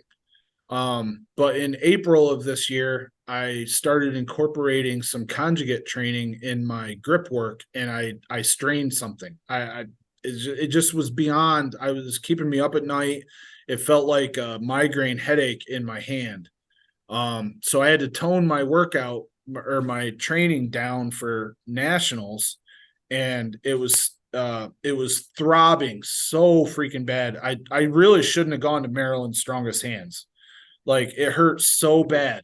The 3x4 Saxon, it just hurts it so bad. And I trained that for like a week or two after nationals this year. That's when I just went right into heavy hands prep. And so you had basically, well, I would say back to back, because you would have had nationals in the middle, but you're basically doing a lot of that Saxon at that 3-inch width. Back to back almost. Yeah. So I actually didn't train the 3x4 for Maryland's Strongest Hands. I didn't train it because I didn't want to mess up my training, because I knew I could break that record on the 2x5 Napalm Nightmare Pinch. So I didn't bother.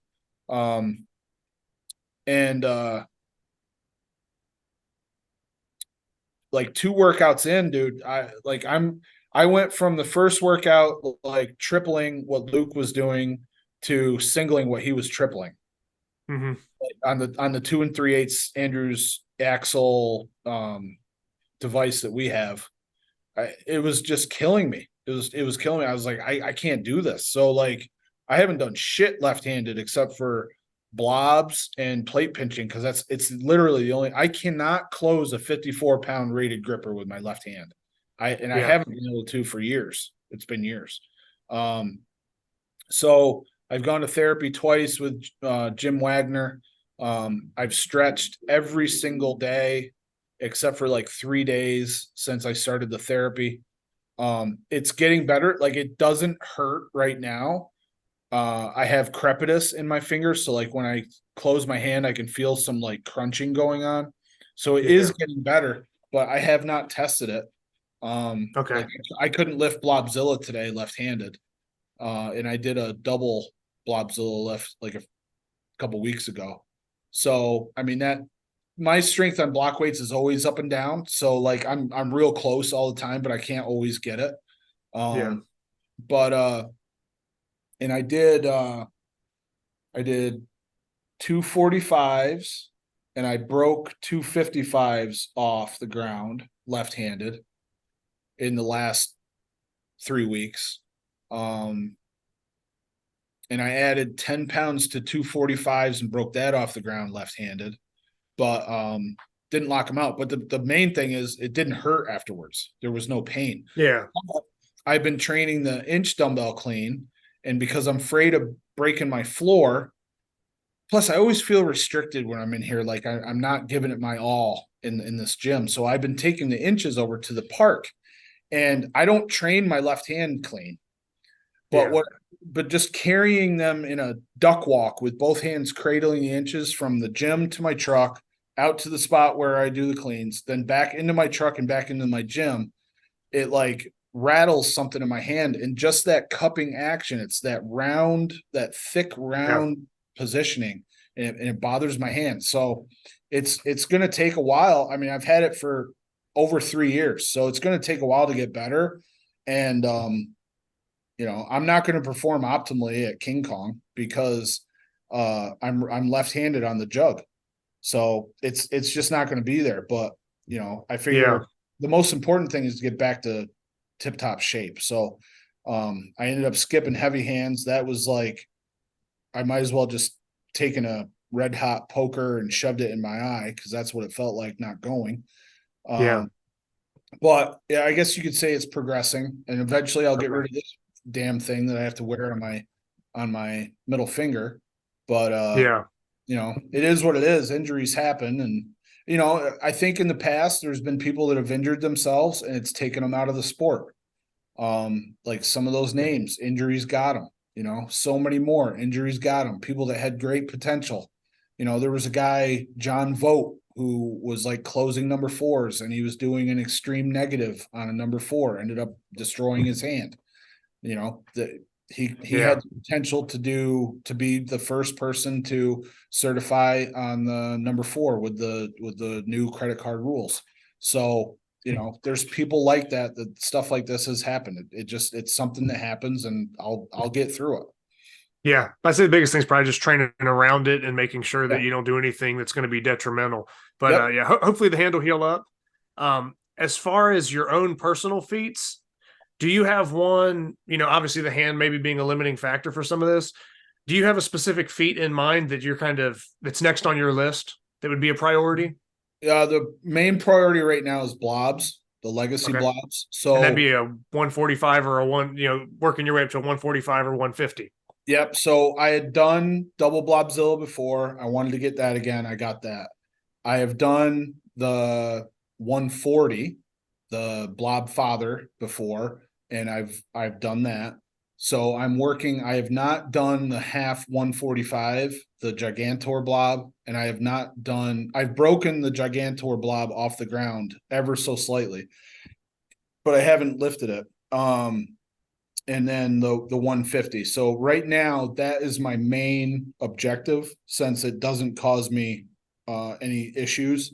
and then I would like to do a double, 255s, 225 kilo pinch. Yeah. And then, I would like to, do the inch clean and press. Okay. So, I'm right now I'm only training it right-handed, and I've cleaned the inch left-handed many times, but I've only done the right hand like maybe once. So it's not there yet. But though that's what I've got my eyes set on right Okay. now as far as feats. Optimally, before I give it all up, I want to close a number 4 with a like a block set. Okay. But that's not in the cards right now, dude. I can't even do like nationals right now. Okay.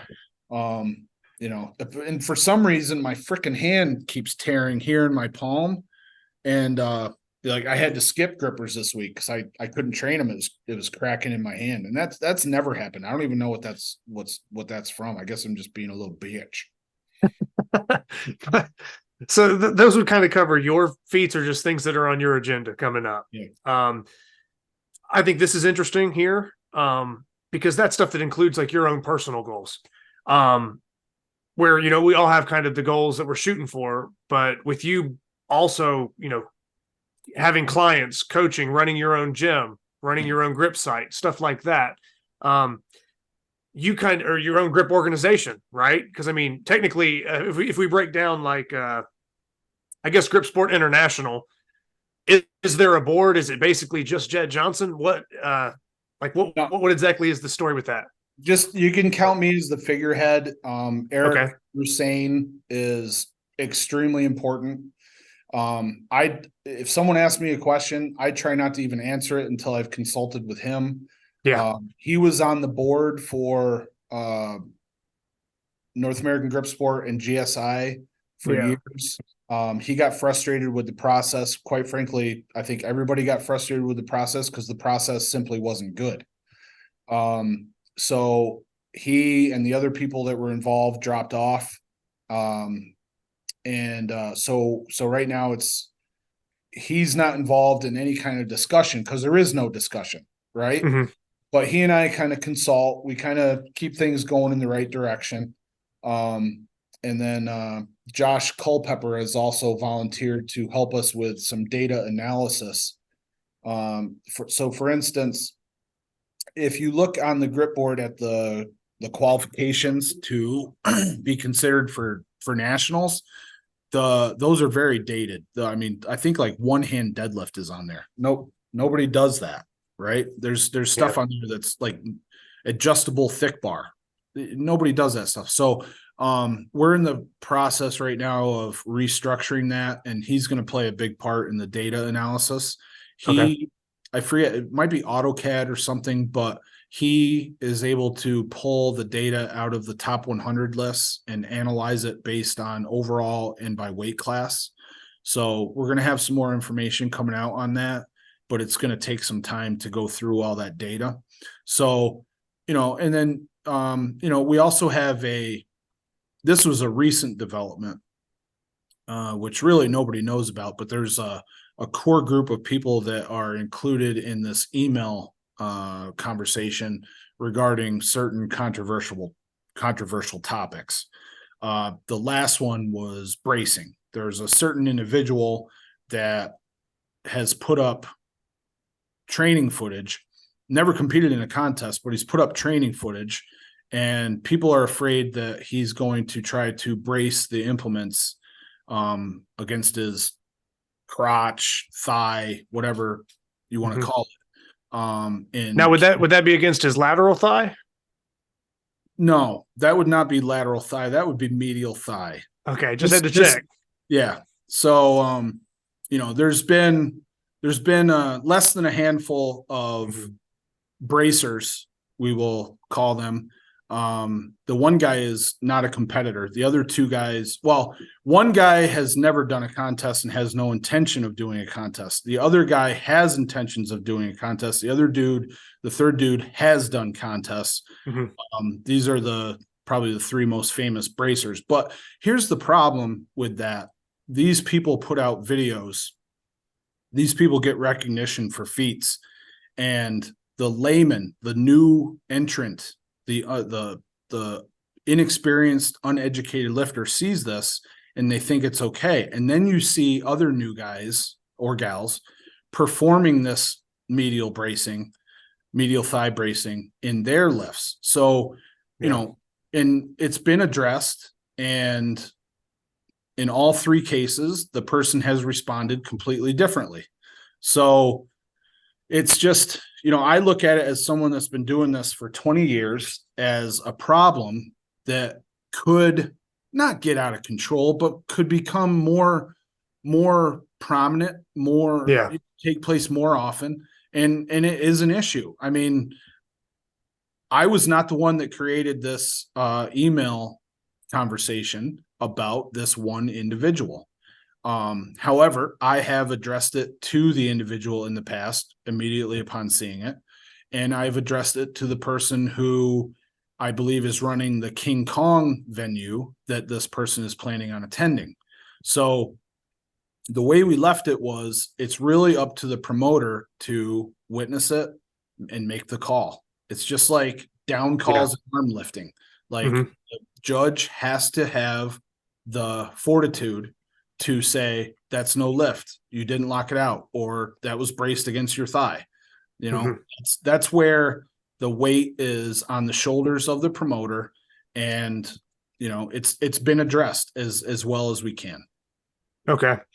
Where I was going to go with talking about you kind of running an organization, having your own gym, having your own store, basically, like, you know, completing the diesel store or as one of the things you have on here. All these things, I find that, you know, not only, you know, most people I get have goals for themselves, but you have goals down here that kind of are for other people as well, because you have down here that you would like to coach a U.S. grip champion. Yeah. So that would be, you know, a goal that you've set for yourself as a coach. I found that interesting because, like I said, usually we're only focusing on ourselves. That's you know, as a grip coach. Yes. The other thing on here, back to kind of like an organization style thing, is trying to get at least 10 women or more at the North American Championship, you know, basically from a promotional side. So you have, like, you know, your own goals, but then you also have goals that are kind of more, I guess, as a figurehead that you're trying to do for the organization. And then you also have things that, you know, you're coaching people within this organization. So you're very hands-on in a lot of things, but I find it interesting that you don't just have like, oh, well, these are the things I'm doing. And then, you know, it's like your own personal lifts match up with, you know, you have coaching goals, you have goals for the organization, you have goals for yourself. And that was just something I wanted to touch on because I haven't had a lot of guests that have goals for other people. They have their goals, and that's kind of what we cover. Yeah. Now, since you brought it up, I would like to just discuss a couple things, because, like I said, we've been rolling pretty good, you know, like we're a decent amount of time, but we have a few subjects that we haven't really dove into that we have to get to before we would shut it down. So you have lifted the 140 Legacy, Yes, Blob, which is the Blob father. Yes. Brian Shaw, to my knowledge, is the only person who's lifted the Gigantor Blob 145 Legacy and the Shaw Blob, which he named, you know, lifting the 150. Now, with that being said, that would basically put Brian Shaw as the only person that we can credit as lifting a bigger blob than you. Yes. And you've lifted dumbbells up to 200 pounds, inch style dumbbells up to 200-pound bells, roughly. Yes. The and that 200 that I have only weighs like 197 or 198, but it's marked 200. Little short. Yeah. Yes. It's similar to the one I have. But where I'm going with that is, recently at the Shaw Classic, they did their inch dumbbell ladder and a blob ladder. It's weird to me that I guess it's weird and it's not weird, but like, you would think that if Brian is the only one, and Brian's not competing in this grip thing, he's, you know, he won the Shaw Classic, he's doing the actual strongman events, but for the grip side of things, you would think that you would at least get an invite or a mention, considering that Brian's the only person who's lifted a bigger blob than you. And this is my personal opinion, Jedd. You can freak out on me if you want. I don't think you would have won the inch dumbbell medley. I'm not saying I'm not saying I would count you out of placing well. I think you would place well, but I don't know that maybe a 210 or up, or as they get close, I don't know, especially all in succession. Yeah. But I definitely think that, so like I said, from an inch bell thing, I think you place well, but I don't know that you come out on top of that event. But I would be much more confident, and this is just Zach's opinion, I'm much more confident to say that you could pretty much lift a Blobzilla, and I think that's what most people pretty much topped out at. You could lift a Blobzilla any time of day, doesn't matter. So, like almost any conditions. So I think that is an event that you could have really won. And considering the 20 plus years of you kind of being a figurehead or you being involved in the evolution of grip sport, you have a book about lifting the blob where you have Richard Soren like writes the foreword for it, right? Richard Soren writes the foreword for your book, Lift the Blob. That's who invented the blob, right? You've had interactions with Richard Soren where he's watched you discuss your blob techniques or other things, and he said that he's learned, learned from basically watching you discuss this stuff. What I'm getting at is, if there's anybody who could be considered a blob expert or someone who has been a staple in grip for 2 decades, it would be you. So I think it was, like I said, my opinion maybe doesn't matter too much, but I think not asking you to be in that competition is kind of insane. And I think it kind of cheated the people of seeing one of the better blob lifters actually, and it's not like, oh, this guy's just a freak that showed up last week.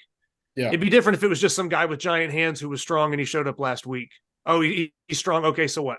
Well, this is not only a guy that's that strong, but he's poured a lot of heart and soul into this sport.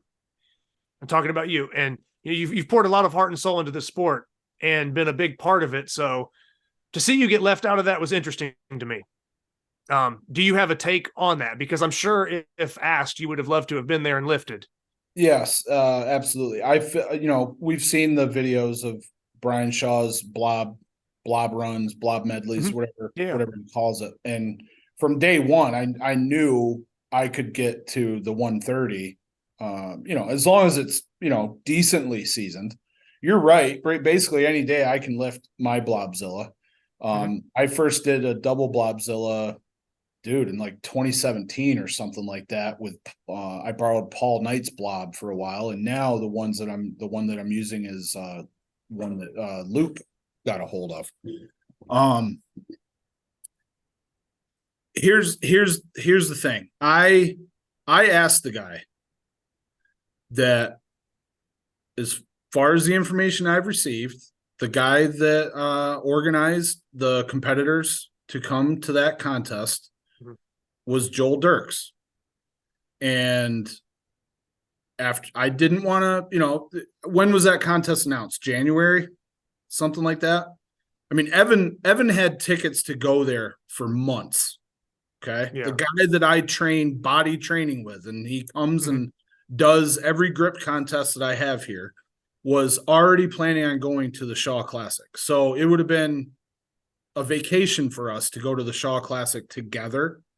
I was definitely expecting an invite. And then it wasn't coming. I included blob work in my training, thinking, well, maybe it just hasn't come yet, and I got to be ready when it does. The injury took place, but that's to my left hand. I can still do plenty of blobs left-handed. Yeah, even single hand lift. Yeah. Or so for that I could have run, I don't know how many blobs are in that run. Let's say 20. I could have done the first 15 left-handed.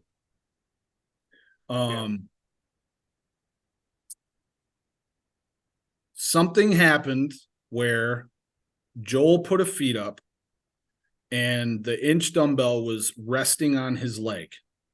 This was very shortly after the Rolling Thunder certification that took place, where the Rolling Thunder was pinned against the dude's leg.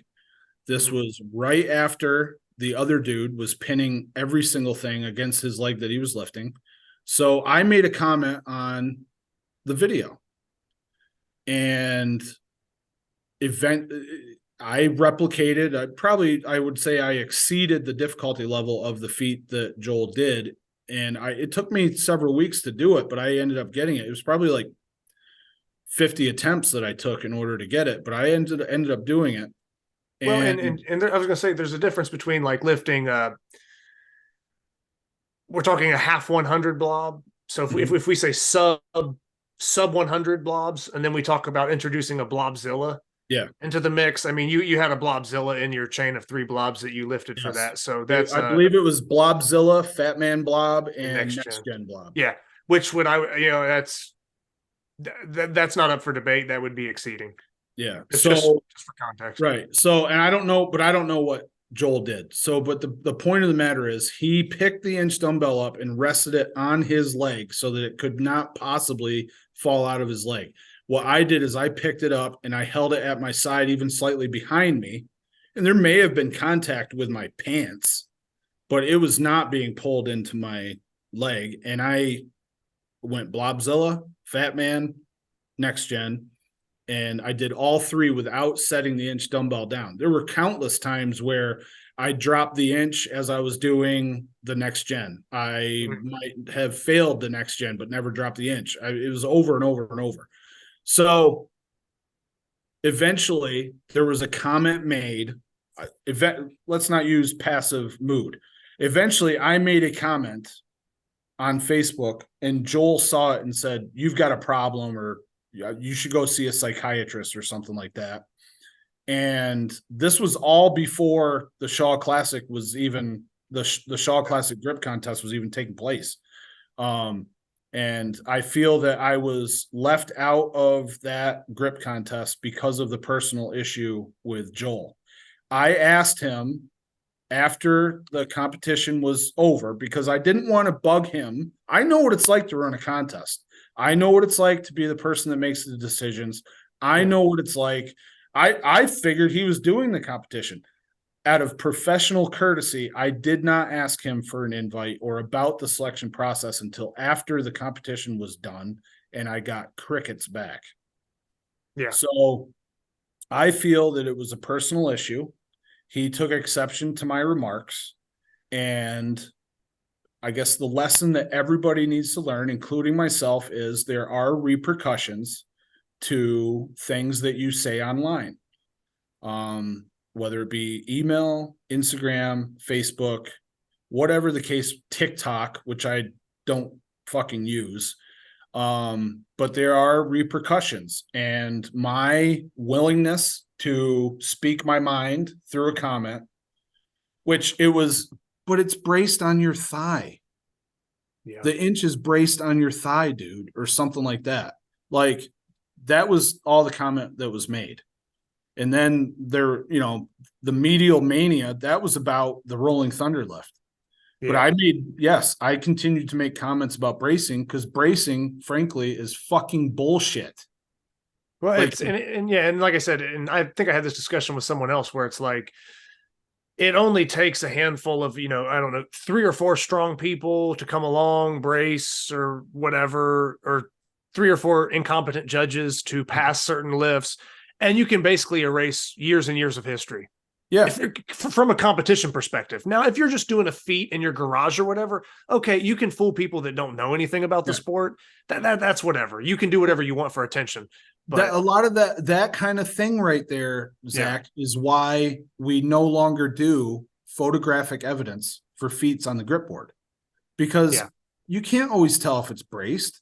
And quite frankly, there could be people on lists that just picked it up with 2 hands, took their hand off, and then timed a picture just right. Yeah. So, I mean, or maybe it was braced against their thigh and we couldn't tell. I mean, you're right. It takes the legitimacy completely out of it. So, I mean, if it's wrong of me to call people out, then I'm wrong. But I don't see anything wrong with it. I would expect people to call me out. And people have called me out.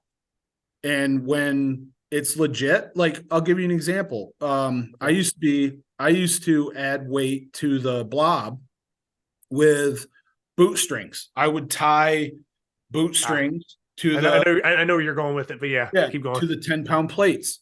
So what I was doing was I would leave a lot of boot string over the blob. So I would pick the blob up 6-8 inches before the weights would come off the floor. It never occurred to me that I was getting this tremendous momentum boost out of it. I just thought I was lifting the blob plus 20 pounds. Yeah. And I forget who it was, but they called me out on that. And I was like, wow, that's a really good point. You're right.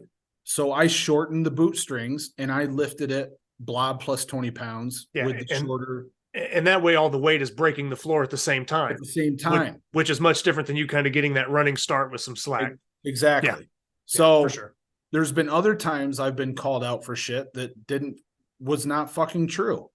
And I pushed right back against the people and I stood up for myself. So, there's a time and place for calling people out on stuff. And I expect to be called out just as much as I would call people out. And because I've been doing this for 20 years, I mean, I was the sole feet judge on the grip board for years. I was the person they sent the videos to. I watched the videos and I either gave them credit or not. And I had to, one of the lightest people to ever lift the blob is Bob Sundin. And I had to tell him no, because he lifted the blob and it hit his sweatpants and he did not lock it out all the way. And I said, no, it doesn't count. You didn't lock it out. So what did Bob do? He continued to train it until he got it to lockout. But like the heat that I caught from people who were looking up to him for his thick bar prowess and his friends and stuff like that, like I lost friends for a while because of that. So, unfortunately, this is a situation where I assume I was not selected for a contest because of an interaction I had with that person. And I would not go back and change anything about it because I feel I was in the right. Maybe I could have done it a little bit different way, but I wouldn't hit the rewind button and go back and do it. I have no problem with what I did. No, it totally makes sense. I just, like I said, you were talking about future goals being a 145 and a 150 legacy, and then you start thinking like, well, who's lifted above that? Oh, nobody but Brian Shaw. Oh, there's a blob ladder at the Shaw Classic. Huh. Well, why isn't that guy there? So, it something that just had to kind of be mentioned, because like I said, it was disappointing. As it is, I had other stuff going on that weekend. I've been dealing with an injury. If I would have gone, I probably wouldn't have performed at the level that I would have liked to, but Evan was already going. I would have made the purchase. I would have bought the tickets. I would have missed the training time here, which I hate missing any training time here. Like I change the schedule around here for my clients all the time at my detriment. And I don't care because I hate missing sessions because once or twice every year, I'm going to get sick or I'm going to have the shits and I can't run the class. So when it's something personal like that, I move the classes around. It's really important to me to provide the service that I'm supposed to. So I would have done that for that contest. Gotcha. So now, if I just break into, like I said, I always do like a questions for me. And like a lot of times people will have the questions they want to ask me, but you might not have the sheet out in front of you. But I still have the questions here. One of the things, and we'll just kind of stick along this same subject, because one of your questions for me is what do other grip competitors do that makes you sick to your stomach? So you say competitors. Now I could extend that out to just people that are in the grip world, including social media people. If I say competitors, there aren't too many people. Real quick, okay, just to go on a slight rant on this one. One that will kill me is, and everybody's different, so you can't say much about it, or you can only control it so much. But there are certain lifts where chalk helps. There are certain lifts that do not need any chalk at all. Mm-hmm. So when there is something that is relying on friction or, no chalk is needed to make this optimal or tiny, tiny amounts. Yeah. And you see a new lifter run up and just take a block of chalk and start scraping it on the handle or something. And you're like, whoa, like, like, what are we going to do? Like, I'm going to wipe that off every time. And then I mean, it's your right. You can do it, but it's like, come on. So that's one that, has bugged me where like, I mean, even doing like the arm lifting USA competitions I've done, in the past with, like the blue fat grips. Fat grips are kind of like a rubber handle. Yeah. You don't really need you don't need chalk, maybe just to kind of keep your hands dry or to where they kind of stick.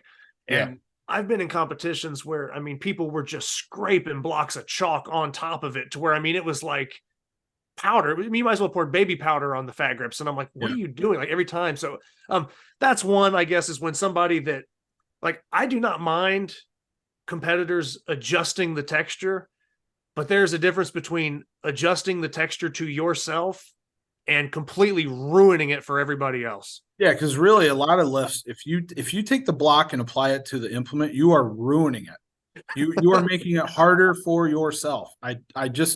It blows my mind too, bro. So that is one that first comes to mind when I say, strictly competition or strictly competitor. Now if I talk non-competition, there's way more things online that bug me. And if I were to break down one thing, and I think this will carry over for a lot of different people, is I'm not saying it's not good to shoot for some of these bigger names in grip or try to do the things that they do or try to top them. Like, of course, I'd love to outlift you. Of course, I'd love to outlift, XYZ person before me or above me. Yeah. But if you do happen to outlift somebody that I guess would be like well-known in the grip world or grip famous, I guess you could say. I mean, not that anybody's super famous, but people know what I mean. Yeah. The thing that I would like people to remember is that certain athlete or that well-known person's whole body of work. It would be the equivalent of like, maybe somebody talks shit to you because they can close a bigger gripper than you, but they're not doing double Blobzilla. They're not cleaning Blobzilla. They're not picking up a 200-pound inch bell. They're not doing 800 other things that you did. Like, that one thing is not what makes Jedd Johnson Jedd Johnson. So what bugs me is like, and I'll use an example, is like, I interviewed Adam Glass. Yeah. Adam did his whole pinch lever where he flips backwards. Yes. Right. Okay. So it's a cool feat. Whatever. I haven't seen anybody replicate it. I've seen a video of anyone replicate it that I know. Now there might be climbers or other people that maybe that's a more routine move for them. Maybe that's something that they can just do and they don't deem it as that important. Well, I get somebody in the comments that says, oh, I've done that. And I'm just kind of like, okay. But like, it's like, well, what do you want me to do to that? Like, okay, cool. Shoot me a video. Like, like I don't go to every single person's page that lifts the inch dumbbell and be like, I did that. Like, you're not running around to everybody that, lifted Blobzilla and you're not, I don't go down in the comments and there's Jedd Johnson saying, I did this. It's like, Right. It doesn't have to be about you. So I think there's a lot of attention seeking behavior online that gets weird. And my only thought process while I was trying to like, I guess, understand the reasoning behind a comment like that is saying like, oh, I did that. It's like, okay, well, you clearly want to draw attention to yourself, but it's like, let's just say, the reason I'm interviewing Adam Glass isn't just because he did a pinch lever. Can you do a thumbless to thumbless transfer with the inch? Have you ever held 470 pounds in your hand with an axle? Have you ever picked up 200-pound inch dumbbells? Like, what I'm getting at is if I go down the list, have you reverse bent a red nail? I could go on for 10 fucking years.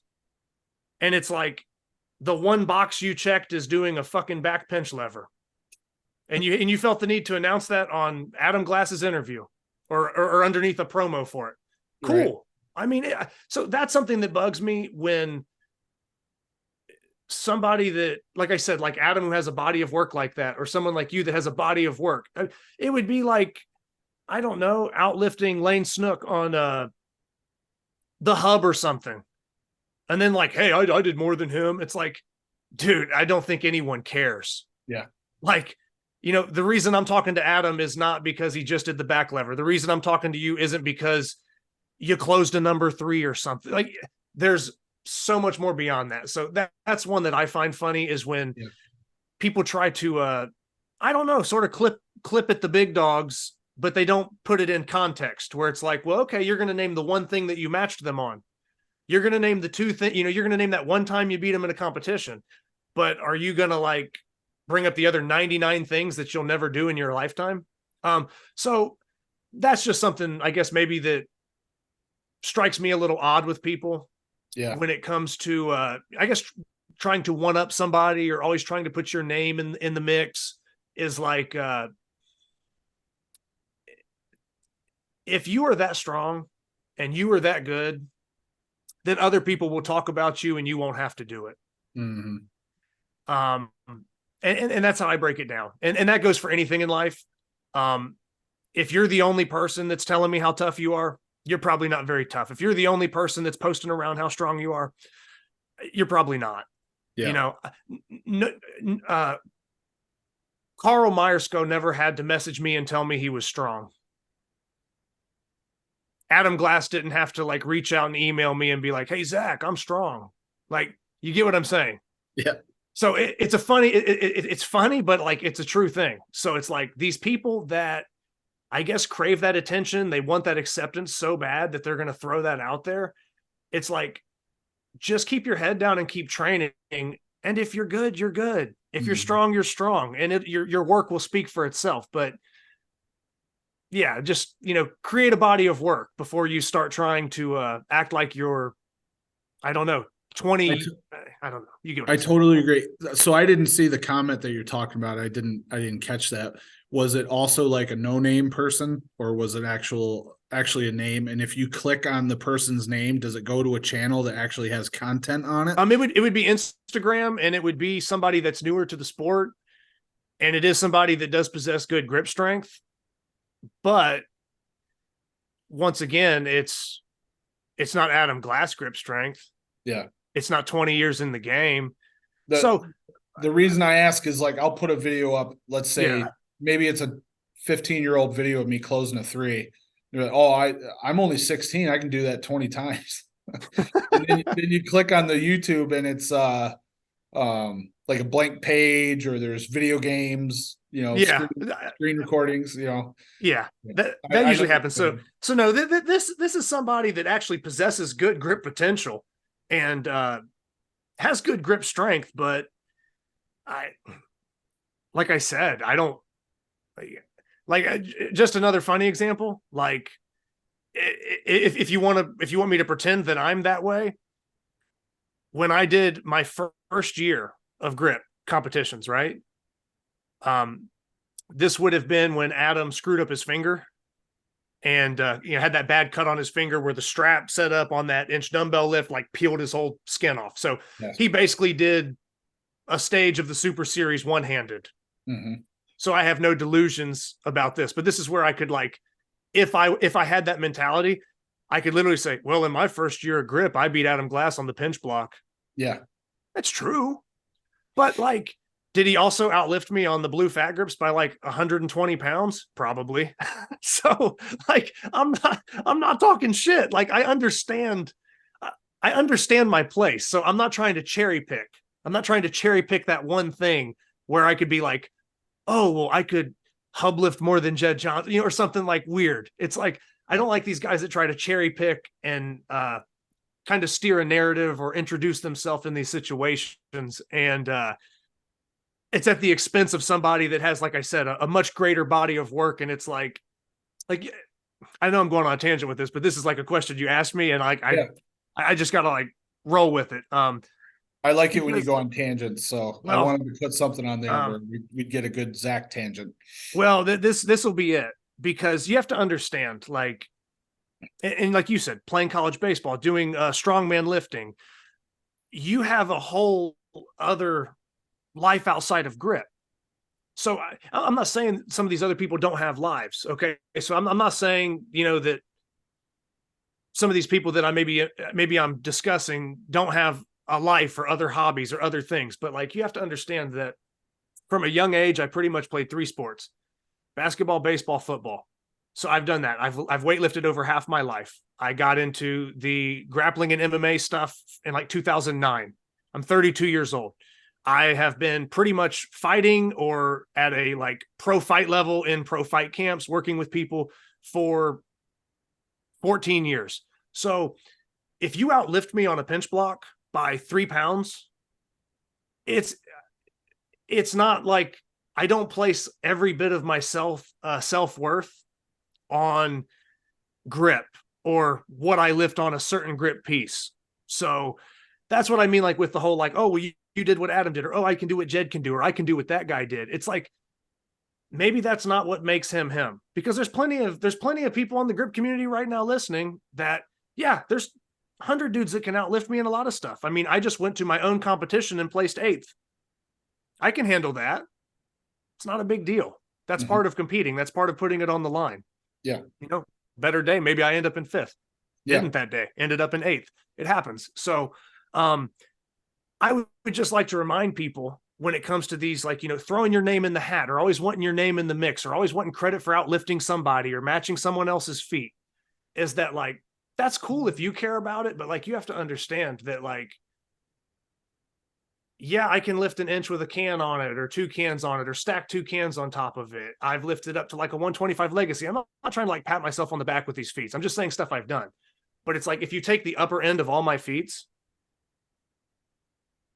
I don't care if you top that, if you have like 0 athletic ability, if you trip over your own feet, if you can't fight, if you can't grapple, if you can't do the 500 other things that I do, then I'm not really going to be heartbroken if you lift a bigger blob than me, or you pick up a bigger bell than me.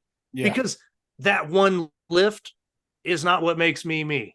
Right. I have my own story. These other people have their own story. You have your own story. So like I said, it's a bit of a rant, but that's just something that bugs me, is when people kind of hang their hat on defeating one person or defeating somebody in one lane. Yeah. And it's like, well, what, like, yeah, I mean, there's a lot of grip guys that could be world's strongest men type competitors, but are you going to go move Atlas stones with them? Or is your back going to snap in half and you're going to, you're going to fall over? Like, it's just kind of like, be humble, like if you do win something, or you do shoot for something, that's cool. Have a goal. But when it starts to become kind of I don't know, an ego thing, or attention seeking behavior, or it just seems like maybe the comment's a little bit out of place, just doesn't make a whole lot of sense to me. So like I said, that would just be one little mini tangent there, is that like, yeah, don't get me wrong, I love grip. I love competing. But if you walk up and pull a bigger Saxon bar than me, it's not like, oh my God, all I've ever done in my life is grip. It's the only skill I have. It's all I have. And God, you beat me at it. I'm deflated. Yeah. It's like, no, it's like, well, I have 10 other things I can do. Like, do you even know how to throw a baseball? Can you catch? Can you, what I'm saying is, there's just other skills that go into life, to where it's like, I don't put my whole identity into grip, even though I really do love it. And it is something I'm pursuing very strongly. So I'll quit going down that lane, but that would be something that competitors rubbing chalk all over stuff. And then on the backside of that is just some of the approach of lifters online with the commenting and the timing and the place. I just think that there's a level of respect. And like I said, when you look at the top guys, they're not doing that. I don't see you, Adam, Carl, whoever else. I don't see you guys running in the, it's like, follow the blueprint. Or, what do the best guys do? What's a pro do? What do the veterans do? Mm-hmm. You can kind of see that, it's been laid out. So anytime I start seeing certain behaviors that don't line up with, and I'm not saying everybody has to be the same, but there's certain like similarities in like a moral code that kind of, I don't know, there's patterns that can be picked up on what the best guys do. And a lot of these people come up with stuff that it ain't how the best guys act, and they think that's where they're going. And, I don't know. I just don't think so. If you're displaying that behavior early on, you're probably not going to be very great at anything. So that's my end of my rant on that one. Another one you have is how do you feel when you see a lifter clearly bracing an implement against their thigh? And it goes to that same thing. And I think I've explained this slightly in some other episodes. Yeah, like the whole point of displaying your grip strength is that you hold something. Mm-hmm. You have to hold that object, that implement. It has to be held in your hand. That's your grip. Yeah. If you put it against your leg, rest it on your leg, touch it with your other hand, and it becomes a two-hand lift or a two-hand assisted lift, like, then it's not really a feat of grip strength, or it's not really a legitimate lift because you're not holding it. So that's just how I feel about it, plain and simple. It's like, if you can't hold it without that extra support, or you can't do it without it being an assisted lift, now that could be a good training method. But if you're claiming that's a good point right there. I'm like, is this guy doing a training lift? Yeah. But I think honestly, the case I was talking about, the dude was just in denial with the pinch block and stuff like that. It can be hard to tell. And a lot of times it would be good in that sense to, like, I don't know, maybe if you're the lifter, and like I said, I don't even care half the time. Like, I'm not analyzing everybody's lifts. But yeah, I think it would be good to, like, I don't know. Usually you can tell when someone's doing assisted lifts. You'll see them, put their finger on the inch or on a blob, or they're lifting off a cushion. You can usually tell when somebody's doing it. But yeah, I see a lot of guys that they'll pin the bell to their body and call it a timed hold. They'll pin the bell to their body and do a combo. And I talked about this in an earlier episode where I was like, well, you might as well just pick the bell up, drop it, and then move to the next thing, almost like a medley, because it's the second it starts resting on your body, you're no longer holding it. So yeah, that level of impressiveness or that factor's now been removed almost. So it's like, I don't know. Yeah, I'm even forget, like, if you're doing, so there's a feat that I did back in the day where I picked an inch dumbbell up and I did a forward flip and catch with a 95-pound kettlebell. Mm-hmm. And if I look back at that right now, I think that inch was like actually in contact almost with my ass or my hamstring, because it ends up coming behind. Yeah. But like, it wasn't propped on top of my thigh. It like there's a difference. There's a difference. And some things you can't avoid. Like, sometimes people on the Napalm's Nightmare, the implement will kind of graze their thigh because with the way they're standing and the implement is so wide, they got to hit that 6 inches.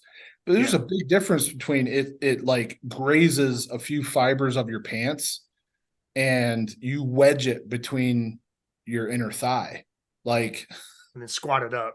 Yeah. Yeah. So I don't know, man. No, yeah, that's just an interesting topic. But that's pretty much where I stand on it. Is if you're doing you can deload stuff with bands. You can rest something on your body, and then you can kind of manipulate how much of your body is helping you to work up to something. An assisted method. In that context, it's good. But if you're like screaming PR every other day and shit's braced on your leg, I just tune it out. It's like, no, okay. Like, no, it's not. You're not holding that. Doesn't count. Don't care. Yeah. So it's just real easy to see. But like you said, the average person who maybe doesn't compete or doesn't know these things, they might be mesmerized by this feat. And then there'll be like 15 people in the comment section going, yeah, man, that's awesome. Congrats. And no one will do what you did, where you said, hey, maybe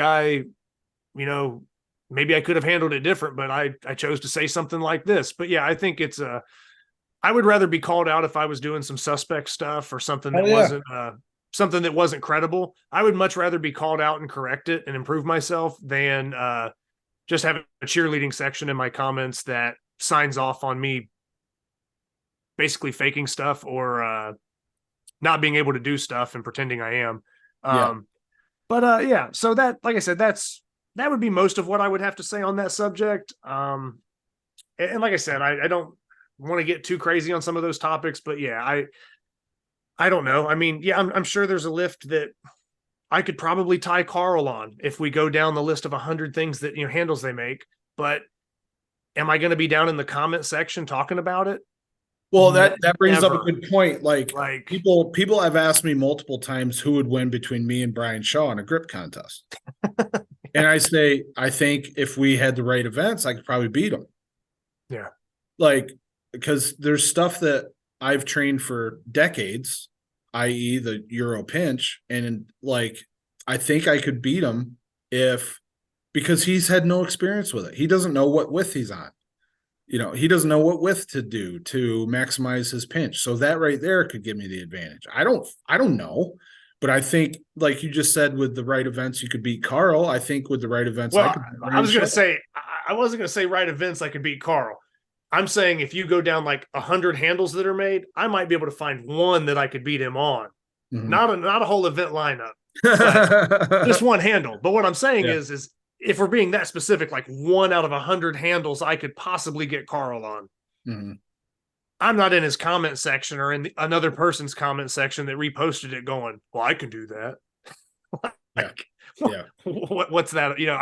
It's just odd behavior to me. So that's one of the things you say that kind of, I don't know if it makes me sick to my stomach. It's just, I don't understand it and it confuses me. Yeah. So I had Phil Pfister at my house. I put him on the 2-hand pinch. I beat him on 2-hand pinch. But that's world's strongest man. Saw it. Yeah, he won World's Strongest Man in 2006. So like, yeah, it's cool, but like, if you got to keep it in reality based, man. Yeah, like that dude didn't know what he was doing. He also couldn't swing my demolition club, which weighs 89 pounds, but he's never swung a club before. He smoked me on the log press and the tire flip that day. Yeah. I just think it's funny when people have a weird way that they're seeking attention, but they're very selective at how they put that attention. I don't know. It's just funny to me. Another question you had, Jedd, for me was what made me get into combat sports? Man, I'll try to make this one short. I think my dad maybe had like some of the really old like tournament style, like back in 93, 94. Now this isn't when I was watching it. I was older, but I'm saying that's the era these fights were from, the first UFCs, like 93, 94. Yeah, I have like the first 10 tapes. Yeah, so it's something like that, but it was on like a VHS, and I got to see some of those, and like, man, I loved watching Mike Tyson fight. I'd see like Mike Tyson documentaries or watch some of those old fights on like ESPN Classics and stuff like that. So I kind of liked that stuff, or when I saw it, I kind of thought it was cool. But I don't know. The more you get into, and like I said, being somebody that played multiple sports as well, you get it. But what happens when someone hits you with a baseball? Oh, we charge the mound. What happens when you know what I mean? Everything kind of resorts to a fight. In some, it's kind of like the ultimate form of competition. And that's not necessarily what I thought when I was younger, but over time it kind of developed. But it's kind of like, what happens when you get pissed off during football or someone's talking trash? They fight. What happens when you get hit with a baseball? You charge the mound. The bench is clear. What happens in basketball if someone fouls you too hard? You fight. It's like, nobody's like, oh, you just kicked my ass in a fight. Let's go play tennis. Yeah. Mm-hmm. It's like, so short of like going to war or fighting to the death, it's kind of like fighting is that like primal, like ultimate form of competition. Sure. Yeah. So I guess that's one thing that kind of attracted me to it, because it's kind of like, if you can kind of master that, or if you can become experienced in that, it makes anything else you do in life or any other sport competition or endeavor, it makes it, there's a lot less pressure and it makes it a lot easier to handle. Yeah. So it's kind of just something that, and also you don't want to be in a situation where you feel like you can't control it. Where, I mean, like for me growing up, I mean, you never wanted to be, I mean, everybody at some point in time probably got bullied or had somebody that was just 2 to 3 years older than them, and they couldn't do anything about it, like, picking on them or doing something, whatever. So by acquiring those skills or learning that kind of stuff, you kind of erase all that and put yourself in a position to where you have the confidence, you have the skill, you're pretty much equipped for almost anything that life can throw at you. And that kind of becomes a pretty good benefit to have, whether that's down the road, you're keeping your family safe or you're just protecting yourself. But like I said, it changed over the years, I guess, as to why I liked it or what my justification was for it. First, I saw that. Oh, that'd be cool because I watched some videos. Or, then it's like, well, I want to do it because maybe I'm in it for the wrong reasons, because maybe I was a dude with no training that thought I was tougher than I was. And then I got in gyms and got my ass kicked. And then, it shifted to, more of a pure martial artist kind of mentality to where you see these actual like life benefits, and it makes more sense. So yeah, that was really the biggest thing, is just, there's nothing worse than being in a situation where you're vulnerable. You don't have the skill, you don't have the physical means, you don't have the knowledge, and somebody else does, or they're going to, do something. So it's like I said, and for most people, that might be, like I said, getting bullied when they grow up. Now, I'm not saying I got bullied. I never really got bullied growing up. So that's not why. But for most people, that example I'm using would probably be like them getting bullied. Right. Hey, when that big person did something to you and you just could not do anything about it, that level of like feeling. You joined Cobra Kai. Yeah. But that feeling is worse than going to the gym and putting in the time and effort and learning how to do the stuff and, whatever, gaining the discipline. So yeah, I guess in a roundabout way, like I said, it's more about the life skills and all the positives I mentioned, you know what I mean? But yeah, early on, just saw fights, kind of fascinated with it. Like I said, you lose in any other sport, what do? You want to fight. And it's kind of what you resort to. So that was mainly it. You got anything else on the top of your head? Any other questions, or I don't know, something funny that maybe got left out or touch on, or I don't know, man. Like I said, it could be anything, but I don't know. Like, I think one thing would be like, the cool thing about grip is you meet a lot of cool people. The bad thing about grip is you meet a lot of people that are not that cool. Okay. So like, we don't need to talk about any names or anything, but like, connivers, freeloaders, they want to stay at your house. They want to invite themselves to your house to stay, to crash. No, I haven't had that happen yet. So yeah, maybe I'm too new. Yeah. Well, you haven't hosted that many contests, True. That you have the people that are doing this because they really have no other option because they couldn't do anything else as far as strength, and like it's like, and don't get me wrong, if there's people doing grip that have never been involved in any other strength sports, I'm not saying you're bad. It's just like they end up making this about their life, or making their life about grip. And it's like they're just, I don't know if it's like they're trying to fill some hole. Yeah. Or something, you know what I mean? And it's just, it ends up being like a characteristic, or a personal trait that it just, I guess I'm not sure what I'm trying to say, but like it's never, I don't think it's ever really been my life to do grip. It became my life's passion, but like you said, there's so many other things.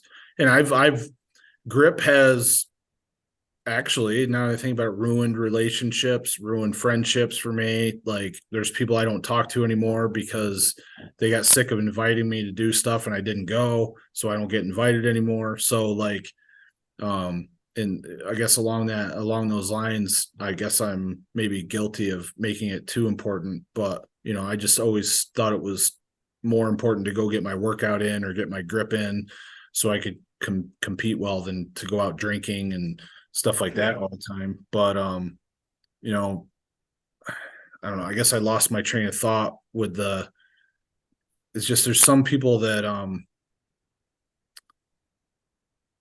I honestly think grip is an option that people can do that are no longer able to do their strength sport. Maybe they've had an injury or something. Bodybuilding was what I did when I could no longer throw a baseball without tremendous pain. And it's good in that regard. It's just sometimes like the people that have no background or whatever, they like the questions they ask, it's like, just do a little research, man. Like the information's out there now. There was fucking nothing. There were like 5 websites when I started, and one of them was in like Finnish, and I didn't even know what the hell they were saying, you know? So I don't know. I probably like just confused everyone that's watching. Oh no. I mean, like I said, I think there's something that anybody could kind of take out of it, but hey, I rub people the wrong way. I'm not saying that I'm perfect. I'm not.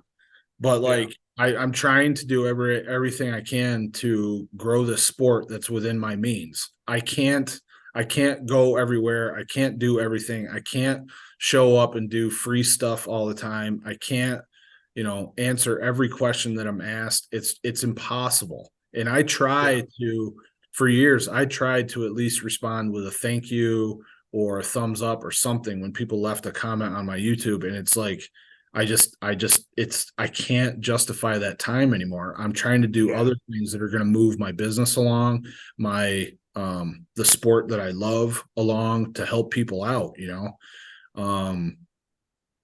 so I think grip is awesome. There's a lot of great people. And for sure the great people outnumber the people that are more of a drag. So yeah, no, man, I would honestly say, I mean, I'm not going to say everybody in grip so far that I've met, like, I don't know how many I've met total, but out of all the competitions, or whether it be online and talking to people, I don't think that every single person is somebody that I'm like, yeah, man, like if you were in town, we'd be hanging out every day. Yeah. Mm-hmm. But I haven't met anybody that is like truly like malicious or negative in a bad way. I might not get along with somebody, or I might not agree with some of the things they do, but I don't think I've really met like a whole lot of bad people in the grip world. And I've really only had, out of all the interactions I've had for probably the last 3 years, I've probably only had about 2 people that I've had a negative interaction with. And it was just one of those things where I'm like, okay, like I don't know, enough is enough, or I don't know, maybe you just caught me on the wrong day, or maybe it's like a repeat offender that did something 10 times and you're like, okay, I'm done. I got to say something. But I would agree. I mean, like probably 99% of the people in grip, are decent people. Like I said, I'm not gonna say everybody's awesome and we'd be best friends, but I could totally get along with, or do competitions with and stuff like that. So I look forward every time I run a contest to the dinner that we have afterwards. That's always such a pleasure to me to sit down for. It used to be like, let's do the contest and then do feats for 3 hours, and then my hands will be so freaking sore that I can't train for a week. But now I'd rather just sit down, have a beer, eat a steak, talk with Jason Dingy, Tim Butler, Chaz Strange, all these guys that come up all the time. Vinny, after nationals, we went to the winery, we hung out for hours. That was an absolute blast to me. The guy that owns the winery, he enjoyed himself talking to everybody's like, grip must be the most eclectic group of people that I have ever come into contact. It's pretty interesting. And I think as I interview people more and more and we get their background through this show and stuff, I think people will start to realize that. I mean, if you really break it down, and like I said, I'm just going to shoot from memory here, but you have Joe was the first episode, Joe Hodgson. So, I mean, Joe was into all kinds of stuff. He said he even did the timber sports, like, like chopping wood and stuff. And then he surfs and he does bouldering and he's like a rock climber, and then has like an awesome grip on top of it. And then Chaz is like, okay, Chaz is a dude that got more into like the grip board when he was younger and like tearing these phone books and, doing grippers. And it's like a whole different thing from like this guy that's surfing and doing whatever. And then, third episode is Ben. Ben is somebody that's like Ben Helms. Ben is like somebody that is like into strongman training, but didn't necessarily compete a whole lot, but like had outrageous numbers and lifts and like super strong.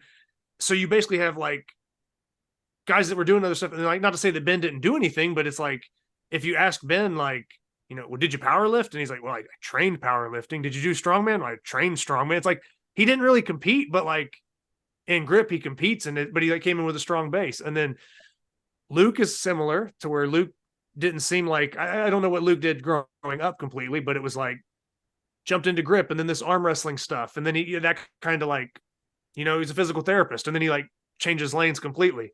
Mm-hmm. That's interesting. That background. Yeah. So like I said, and then Tim Butler, I mean, his life story and stuff that he's done. So it's like, amazing. All these different characters. So I think the more that we interview people are going to be like, man, we've had former strongmen on here. We've had, climbers, fighters, grapplers. And that's the other thing too. Jedd, real quick, that I would just like to just announce to everybody also, like, I have full intentions to cover grip sport, arm lifting, grip strength sports. But for these interviews also, so far I've pretty much stuck to our sport. I'm not opposed to interviewing like maybe somebody I know in the UFC. I'm not opposed to bringing in, more crossover from other realms. Yeah. Maybe I bring in like a high level grappler. Maybe I bring in, a rock climber, or maybe someone who hasn't competed yet, because I could kind of interview people in our own bubble. Because of course we want to hear from you, Jedd. We want to hear from Adam. We want to get, there's certain names it's like on everybody's list in the grip world. That's who we want to hear from. But to kind of branch out more and to make the show bigger, or to maybe attract newer people. Yeah. Anything that relates to grip strength. I don't care if it's football, any sport, climbing, like I said, jujitsu. I'm open, and I leave that open for these interviews to where I might not just do people that are like only grip sport, because then we kind of create our own little like echo chamber where we all just are kind of patting ourselves on the back, or we're just talking to the same people. Yeah. So that's just something that kind of hit me. We're talking about these different guests. So in the future, I might branch out a little bit and get some different weightlifters, maybe a former power lifter, stuff like that. So those are some ideas. It's a great idea. I think that's a great idea. The other thing that I would say is, I could be wrong, but I never see these videos posted anywhere except for by the person that gets interviewed. Like we as a community need to do a better job of supporting one another in the growth of the sport. Mm-hmm. And sorry, it doesn't take much to like a video and leave a comment. And that stuff is fodder for really helping a channel grow. So like every single one of these episodes that you've done should have 100 likes. Every single one of them. There should be pages of comments below every video. Like, thanks, this is a really good video. I really see how you're developing this. Stuff along those lines. That makes sense. Yeah. Like, I don't know. I don't think people understand the impact that they can have on a channel, especially like a lot of people watching these are people that have competed with you. Mm-hmm. Like, very friendly. So like, do your friend a favor. It's free. Share it on Facebook or something like that. Like, no, it makes sense. Yeah. You know what I mean? We're not asking you to screen capture your favorite segment and put it up on your Instagram story. We're just like, share it around. Try to, I don't think people understand how they could, we don't know who people are friends with on Facebook, for instance. They might be friends with people who are thinking about retiring from strongman or powerlifting. Yeah. And they might be looking for the next chapter in their life. Oh, they're testing grip strength. I've got a great grip. I've been told that for 20 years. I used to snap pliers when I was a kid or something like that. I might have to try this out, So like, enough people complain about the barrier to entry for grip sport. Like, you could really reduce that in a way by spreading the word more. I really hope people, and I'm not saying they got to do it for me for this show because I have an online business. That's not what I'm saying. I'm saying you are putting in a tremendous amount of work. You are making investments. I'm not going to ask you how much money you spent, but I mean, I can tell you got a really nice mic right there. You got good headphones. It looks like you're in a completely different room from the last time that you. Yes, this is the new studio, Jedd. Yeah, you did a new show. Or you did a show and you rearranged stuff. You're putting time in. You invested in artwork. You got cool shit back there. You deserve recognition for what you're doing. one way that people can recognize and appreciate what you're doing is by spreading the word. And that's why at the beginning of every episode of This Week in Grip, when I did that, it was the first rule of grip sport is you tell everyone about grip sport, because the person, you as the host of this show can only do so much, and there's magnitudes of impact that can be contributed to your show if people share stuff around. They're in groups on Facebook. They can take a screenshot, put it up on Instagram. I don't even know what everybody does anymore, because I don't even take part in Instagram that much anymore. I just don't have the time. But like, I know everybody doesn't have a email newsletter. I get that. We're not asking for that. Put it on Facebook. Put it in Grip Strength, the Grip Strength group or somewhere, or Grip Monsters or Ardo's group. And share it around. I think that's important. That's the one thing that I would ask if people could do something along those lines, and definitely like the video and leave a comment, because YouTube's algorithms, their behind the scenes formulas for video presentation are changing all the time. And I can guarantee you one thing that's not going to change is YouTube's going to want to see the engagement between the channel owner and the community that's watching them, and the thumbs and comments show that there is engagement. It's a rock solid measurement. So I hope people do that. Off my soapbox now. No, you're good, Jedd. And that's the thing. Like I said, I plan on interviewing some people that aren't necessarily grip only guys, but maybe their athletic endeavors include grip, or they have to have grip strength for it. Like I said, so I don't put like a cap or a ceiling on basically who will I interview. I leave it open to, like, I'm not putting a ceiling on that. It could be anybody, and you shouldn't shoot. I mean, but shoot as big a name as you want in any certain way, as long as they relate to grip strength, they could possibly be on my radar, at some point in time. But with that being said, I still fully intend to continue the discussions and recaps for grip sport competitions and stuff like that. That I'm always going to be covering the sport directly. I'm just saying, if it's an interview, sometimes it might not be somebody we know that's competed. It might end up being, I don't know, I might have, some friend of mine that's a black belt on or something, and talk about how they train grappling or how it's different, or I don't know. I'm just saying, putting it in front of different audiences to also grow it. And then also, like you said, the ones that are already in the community and get it, not all your friends listen, not all your people are doing grip. They're like, oh yeah, they know that guy does grip, but like the 100 to 200 or even more people on your channels or whatever, they might not do it, but then they see it. I mean, at some point in time, I was a guy that was sitting around who had lifted weights over half my life. Like I said, done the fight stuff. We're still currently training the fight stuff, but had done sports prior to that. And I just came across, some guy's channel that was talking about these things, and there it was. And whether that was someone sharing it or whether that was my own search. How many more Zach Mullins are out there? Like, how many more Zach Mullins are out there doing something, and then now within 2 years they could be doing another podcast? Well, that could be, I was going to say, but if we're talking about me, when it comes to grip strength, there's probably a whole lot of me's out there. Now, if we get into like the bigger but names, there's not. There's not a lot of views, because you like dove in head first, and you didn't let adversity hold you back. You continued to train hard. You made investments in your passion, and there's not a ton of you, but there's more out there. And no, for sure. Yeah, I get you. It ain't going to hurt the sport of grip to have more Zach Mullins involved. I So hope not. there might be some dude that used to do a podcast on doing magic, and all of his shit is in the basement, and he has no reason to pull it out because he doesn't do magic anymore. But if he finds out about grip, and who knows, it could be someone that really has an impact. There's other like celebrity level people, like Adam Glass talked about, that really haven't had a big impact on the number of people competing in grip sport.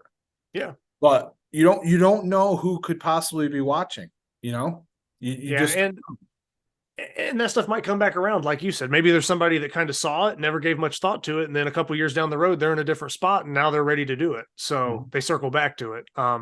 Yep. But yeah, man, Jedd, like I said, I probably ran you a little longer. I don't care. I've had an absolute great time. Okay. Yeah. We could go for another 2 hours. I don't care. Well, the biggest part of it was just kind of covering those earlier competitions because, like I said, I wanted to kind of hammer home, the fact that we could call it grip sport. Maybe it wasn't even called grip sport back then, but there was grip strength competitions that focused around grip strength with these implements and these same lifts that we're still doing today, bending the steel, the grippers, all that stuff. That shit was happening back, like you said, David Horn in the 90s to whatever over here, late 90s, early 2000s. So this is not some like new sport that just popped up at the Arnold Classic 3 years ago or something. This has been around, and grip strength has been a part of, you know what I mean? A part of the culture and everything else for a while. So I didn't want to just skim over, 20 years, because like I said, we could do a whole episode on just your competitions. So I wanted to knock out as much of the competitions as we could, but still get into some of these other little side topics and dive off. But like I said, this won't be the last time that we discuss grip stuff or have you on the show for some type of discussion. So cool. But like I've had a lot of fun. It's been great. I love reminiscing, and a lot, a lot of people that come up, they don't ask stuff like that. So I don't have a lot of opportunity to talk about the old days, Yeah. So well, and that's what I kind of like, is that's why, like, I see some of these videos and it's like, depends on the venue, but you just see some of those old school videos of you guys lifting and just how loud the room gets or how excited someone is to make a lift. And I'm not trying to talk trash on lifters nowadays, but it's very similar to, like, I saw Chuck Vogelpohl break like the world squat record at 242 when I was like a teenager. I was like 18 or something. So like I saw Chuck break the squat record, and it's like that level of energy. I just think that if you go to like most powerlifting meets today, even if the guys are doing like cool weights or they're moving big numbers, there's just a level of like passion and intensity that's kind of gone. Yeah. And when I look at those, I always envisioned grip like I kind of wanted it to be like a WWF TV show. Not that it was fake, but it was like people were energetic and they gave a shit, and they maybe even a little bit of shit talk, maybe a lot of shit talk, I would feed off that. And in 04, I went to the Arnold, and I watched the WPO, which was like a heavy metal concert mixed with WWF. There was announcers, entrance themes, fucking music so loud you were deaf the next day, huge lifts. I was like, wow, this is amazing. This is what grip could be.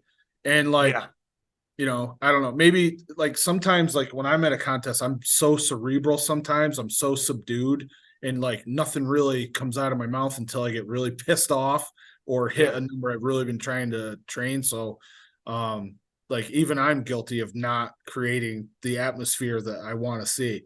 But yeah, I know what you're talking about. It happens, but like we just had the heavy hands competition, so I think there were some moments there when certain lifts went up that you could feel it, and you could kind of feel the intensity pick up. But like I said, I just felt like even though it was more like backyardish or old school, like some of these competitions you're talking about, you got somebody laying on the ground with a stick trying to measure it because you haven't even thought about a knock bar. Oh, it's like, but the people are just screaming and going crazy. You're hitting big lifts. It's just, I just like seeing people passionate and really caring about what they do. Yeah. Like if you're going to choose to do something, then I think you need to kind of do it all out or do it right. And like I said, I don't know if it's a generational thing. I don't know if it's maybe just a personality deal, the right combination of different personalities, but in my mind, I'm not saying you have to scream every time somebody picks up a lift or something crazy, but anytime there is that energy that comes out, those are usually my favorite moments in a competition. And you don't want, like, I don't know, someone pulling a big lift and then, like, the golf clap afterwards or something where they're just like real quiet. Yeah, whatever. Yeah. But and one quick one I'll give on that is hopefully I don't mess the name up, because I talked to him, a decent amount, not all the time, but is Yvonne Shook. Mhm. So most people will know him for the gripper closes, but then he's also a guy that really started to kind of up his other lifts and up his overall strength doing some arm wrestling type stuff. Well, now at the Arnold this year, he lifted in the 100 kg class against Eric Hussein. And granted, what stole the show at the Arnold this year, it was probably Carl and Kim Johansson with the biggest crowd around the super heavyweights, pulling 5 to 6 lifts over 500 pounds back to back, going head to head. Of course, that's like a given. The energy's, through the roof. But my second favorite moment would have to be Yvonne Shook when he was lifting, and dude hit, I forget what weight it was, but it was on the Raptor handle. Mhm. And like, this is a guy that, like, probably the year before didn't have a shot at even being in Eric's range. Mhm. And then it was like, okay, dude just lifted something that maybe Eric's not going to pick up. And like, when he launched it up and like stuck the lockout and then came down, he just screamed and just went off, like super amped up. And I think that's like what his profile picture is. It's like him screaming, if you look at, like, on Instagram, like, that's his profile picture. But like, that moment was like, okay, aside from the big axle battle between the giants, him pulling that lift was my favorite moment, just because that was where, like, the most raw emotion was. Yeah. Like this dude is amped up that he just hit that number, because like he's in contention for this lift, or for this event now. Yeah. Like, so like I said, you don't have to scream after every lift. You don't have to be crazy. It doesn't have to be fake or manufactured. That's the big thing I would bring up. It has to be real. Mhm. But those old videos I watch, it's real. It's not manufactured. It's not for likes. It's not for attention. It's just guys lifting, and hitting goals. So I think those old videos are awesome. And yeah, like I said, I'm not trying to like force an environment or create a fictitious environment. It's just, if it naturally happens, it's cool when it happens. Yep. So, Yep. But yeah, Jedd, like I said, dude, I won't hold you up much longer. Like I said, I feel bad already, but No. I hopefully the people will be entertained enough, and hopefully they get a decent portion of some history, and at a minimum, they probably at least have some names to go Google or look up, because we named a bunch of people. Mhm. So, they might get tired of following the same 50 grip people on Instagram and realize, like, whoa, let me go down this rabbit hole and watch this guy's videos. I mean, Yeah. might be the first time they heard about somebody that, you looked up to or got you into the sport, and they find videos of them. So Yeah. I don't know. I think that's just a good part of the show, is just trying to introduce and, like I said, maintain the integrity of the past and kind of keep that stuff in check, not forget kind of where everything came from. Yeah. But we're obviously trying to move forward as well. But if you totally forget where it all came from and disregard all the veterans that kind of paved the way, then the future is probably not going to look too good. So Yeah, I hear you. I try to make that a big point to, since I did start the show, I want to kind of, I don't want to say the right people, because I have a notebook full of names. Okay, Jedd, I have like 60 people written down, and I'm going to get to people eventually. But if I interview people weekly, that's 52 people. You don't want a show to burn out. If I interview all the big names in the first 2 months and then you have nothing to watch afterwards and it burns out, that's not my goal either. So I'm spacing stuff out. I will probably never run out of guests the way that I'm going to do it. And I'm just still trying to give the best people that I think just the right platform, and like I said, I hate to bring it up again, but it was a good episode with Adam, episode 6. But a lot of people were excited to hear from him because he was kind of off the radar for about a year. Yeah. So, just, hey, this is somebody that the people need to hear from. Let's give them a platform. Or for you, like, when's the last time you've been asked to do a long form talk, or even bring up some of those old competitions? I mean, like I said, they ask you different questions and stuff. So I just, or like Luke had never been interviewed by somebody, hardly. So I just think giving the right respect to people and giving the right platform to people just helps. Yeah. So, like I said, that's kind of the goal, but moving forward, man, yeah, like I said, I want to grow the sport too. And that's part of what this show's hopefully going to do. But, yeah, through interviews, recaps, coverage, all that stuff. But, yeah, Jedd, like I said, I'll tell you the same thing I told Adam. Cause like I said, I put you guys in the same class pretty much because you two, your guys' channels were the only two I watched when I first started. Yep. And I didn't know about anything else. I didn't know what these things were. And, like I ordered my first inch dumbbell through you, stuff like that. Got the Lift the Blob book, started doing the programming, like lifted the Fat Man, like my third week into the program. So just little stuff like that. So I like I said, I got to give thanks to you for wanting to do the show, helping me out in the beginning when I was probably that annoying person asking questions and didn't know what was going on. I probably wasn't too bad, but I'm sure I had probably did a couple stupid things. You were bad. But yeah, so thanks for that, man. And like I said, hopefully we at least gave the listeners something to kind of chew on for the next week or so until I can maybe line up the next person. So Yep. Cool. But yeah, man. So I'll go ahead and do you have anything else, Jedd? I'd probably be remiss if I didn't mention Aaron Corcoran. He's the one that built the database for the Grip Sport top 100 page. So none of that shit would be up if it weren't for Aaron Corcoran. Okay. And I was going to say, I could be wrong here. This is just me. Cause like I said, I'm late to the sport, but is Aaron also partially kind of responsible for making the Saxon bar popular? Cause I feel like the first time I really remember hearing about a Saxon bar. Yeah. I think that's legit. The first one I remember seeing was David Horn had a plank lift that he did. And I built one in my yard. I had like a big extra like scrap piece of wood. Yeah, I think there's something to that. Like I said, I'm late to the game, so all this stuff happened way before me. It's just stuff that I've read or picked up on. Yeah, that's a good point. But I think there's something with him lifting on a Saxon bar or something. But... Yeah, he's the one we need to blame. I don't mind the Saxon bar too bad, even though mine's been bad lately. I kind of like it, but yeah, it's been bad for me this year. But I probably forgot 100 other people that I should have mentioned, but you know, something popped in there about the database, and Aaron is still involved in that to a degree, even though he doesn't compete. So okay, I really appreciate what he's done.